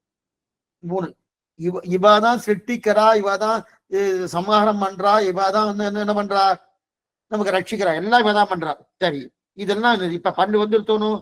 12 துவாதச திருநாமங்கள். வாசுதேவ, சங்கர்ஷண, பிரத்யும்ன, அனுருத்தன் 4 திருநாமங்கள். இதெல்லாம் வந்துருக்கு. அதுக்கு மேல இதுல இது என்னது? வியூகம்னு ஆயிடுத்து. அதுக்கப்புறம் விபவம். பரம் என்று சொல்லக்கூடிய ஸ்ரீவைகுண்டம் ஒண்ணுதான். வியூகம் என்று சொல்லக்கூடிய திருப்பார்கடல் என்பது வாசுதேவ, சங்கர்ஷண, பிரத்யும்ன 4 மேற்கொண்டு துவாதச திருநாமங்கள் தொடங்கி கேசவம் தொடங்கி தாமோதரம் பரியந்தம் 12 வந்துருத்து. அதுக்கப்புறம் விபவம். விபவம் என்ன பண்றதுன்னா அனந்தம் 10ன்னு போட்டிருக்கு. விபவங்கள் எண்ணிறந்தவை. அனந்தம்னா எண்ணிறந்தவை. பிறப்பில் பல்பிறவி பெருமான் அஜாயமானோ பகுதா விஜாயத்தே. சாஸ்திரமே கோஷிக்கிற பிறப்பில் பல்பிறவி பெருமான். ஏன்? ஜன்மம் பல செய்து வெளிப்பட்டு சங்கோடு சக்கரம்பில் அப்படின்னு தெரிவிக்கிறா இல்லையா? இது விபவம்னு தெரியறது. அதுக்கு பிறகு என்னன்னா மச்ச அவதாரங்கள், மச்ச கூர்ம வராக என்ன மச்ச அவதாரம் தொடங்கி என்னென்ன அவதாரங்கள், எண்ணிறந்த அவதாரங்கள், அந்த அவதாரங்கள் விபவம் தெரியாது. அதுக்கப்புறம் அந்தர்யாமி. ஒவ்வொரு சரீரத்துக்குள்ள இருக்கிறாங்க. இது நிறைய பிரிவு உண்டு.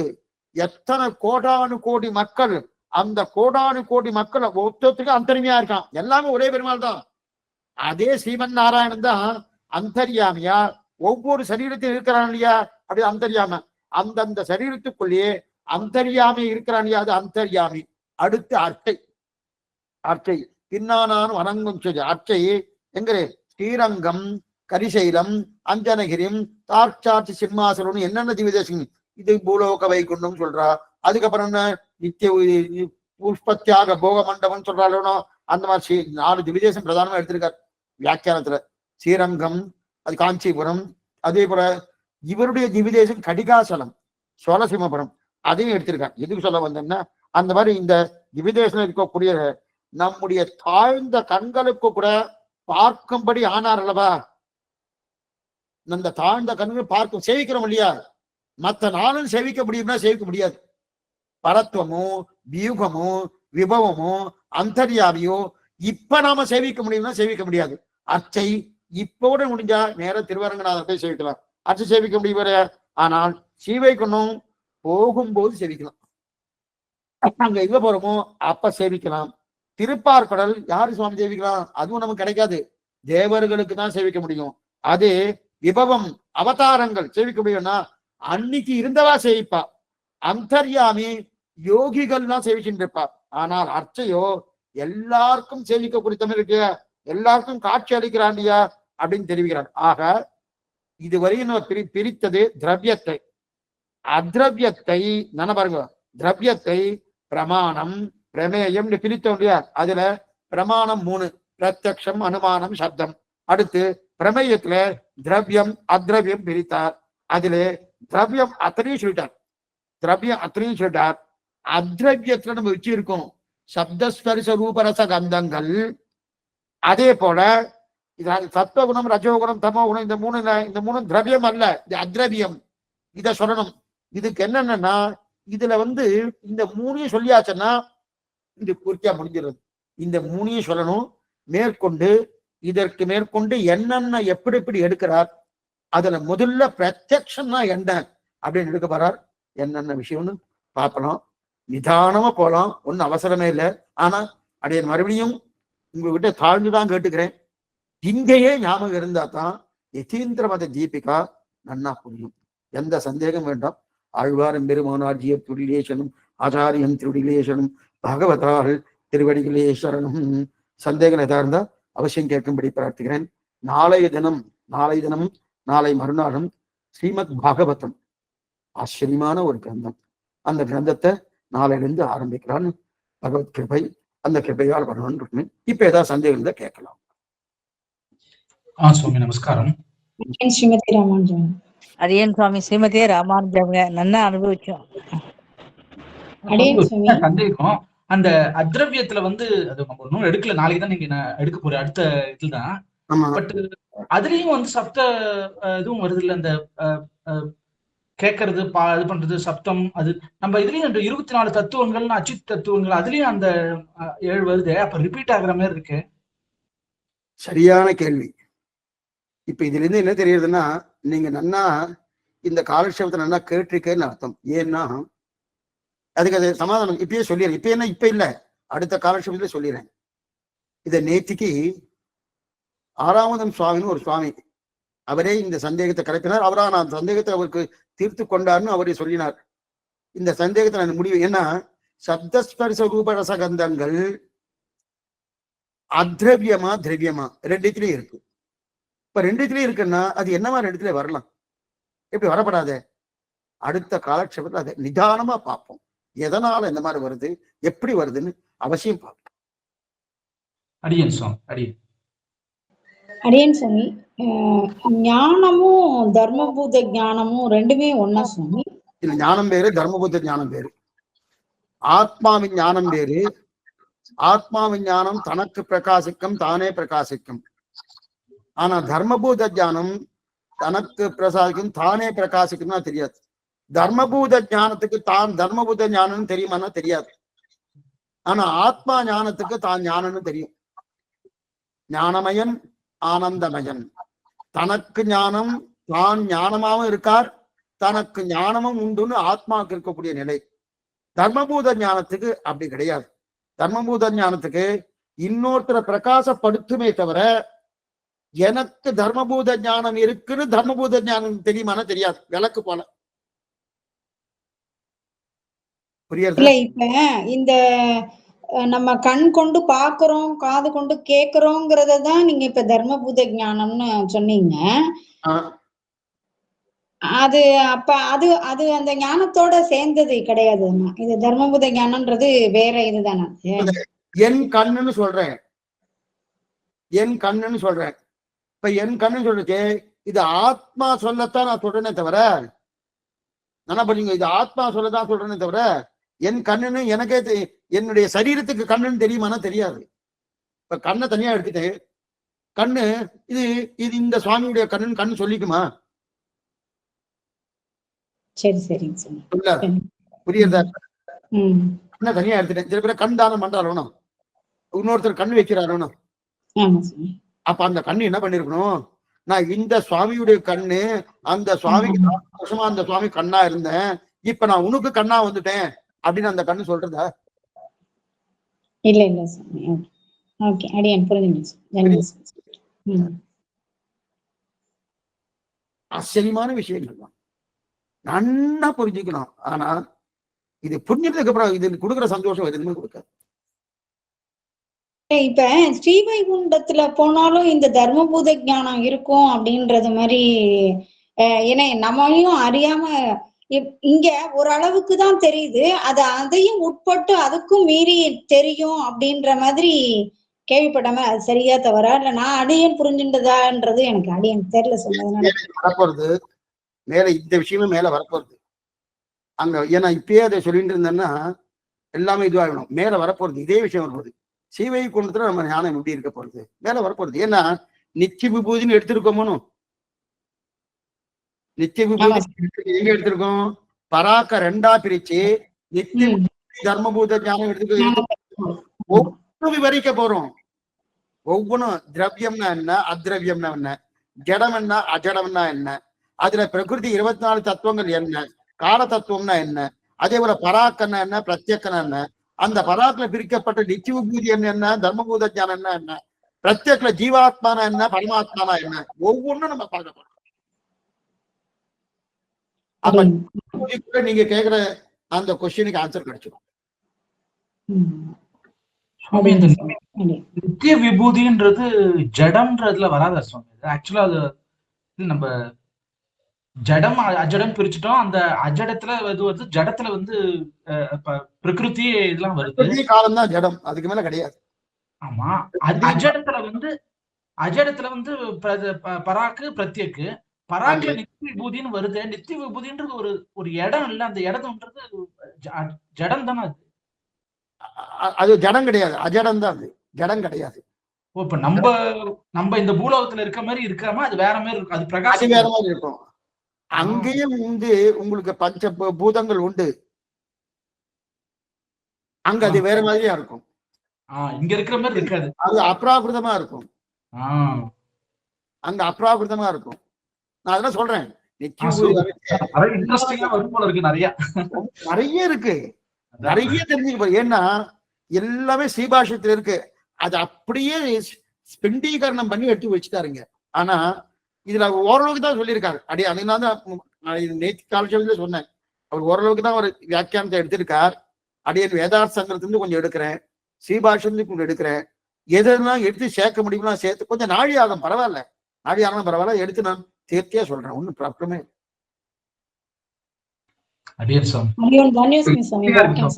ரொம்ப இன்ட்ரெஸ்டிங்கா சுவாமி திருவடிகள் சேர்த்துப்பேன் சுவாமி. தன்யோஸ்மி சுவாமி. திருவடி சேர்த்துக்கிறேன் சுவாமி. ஸ்ரீமதி ராமானுஜன். 5 மணிக்கு உண்டு பாகவதம். ஸ்ரீமதி ராமானுஜன். அடியன் ராமானுஜதாசி சுவாமி. அடியன் ஸ்ரீமதி ராமானுஜாயிரம். இதுல தெலுங்கு தெரிஞ்ச யாரா இருந்தான்னா நாளை கார்த்தால உபதேச ரத்னமாலை உண்டு, வந்து அனுபவிக்கலாம். 10 மணிக்கு அந்த காலட்சம். அடியேன் சுவாமி. தன்யஸ்மி சுவாமி. இது பாகவதம் சப்தாகமாமா சுவாமி? சப்தாகம் 7 நாள் அப்படின்னு வச்சுட்டு இருக்கா. இது 7 நாளும் கிடையாது. நம்ம பாகவதத்தை நிதானமா சொல்ல போறேன். பூர்த்தியா கிடையாது. காலக்ஷேபம் சொல்றேன், ஆனா பூர்த்தியா கிடையாது. எது முக்கியமானதோ அது மட்டும் சொல்லிட்டு இருக்கேன். பட் அது வந்து கிட்டத்தட்ட ஒரு 30 காலக்ஷேபம் தான் ஆகும்.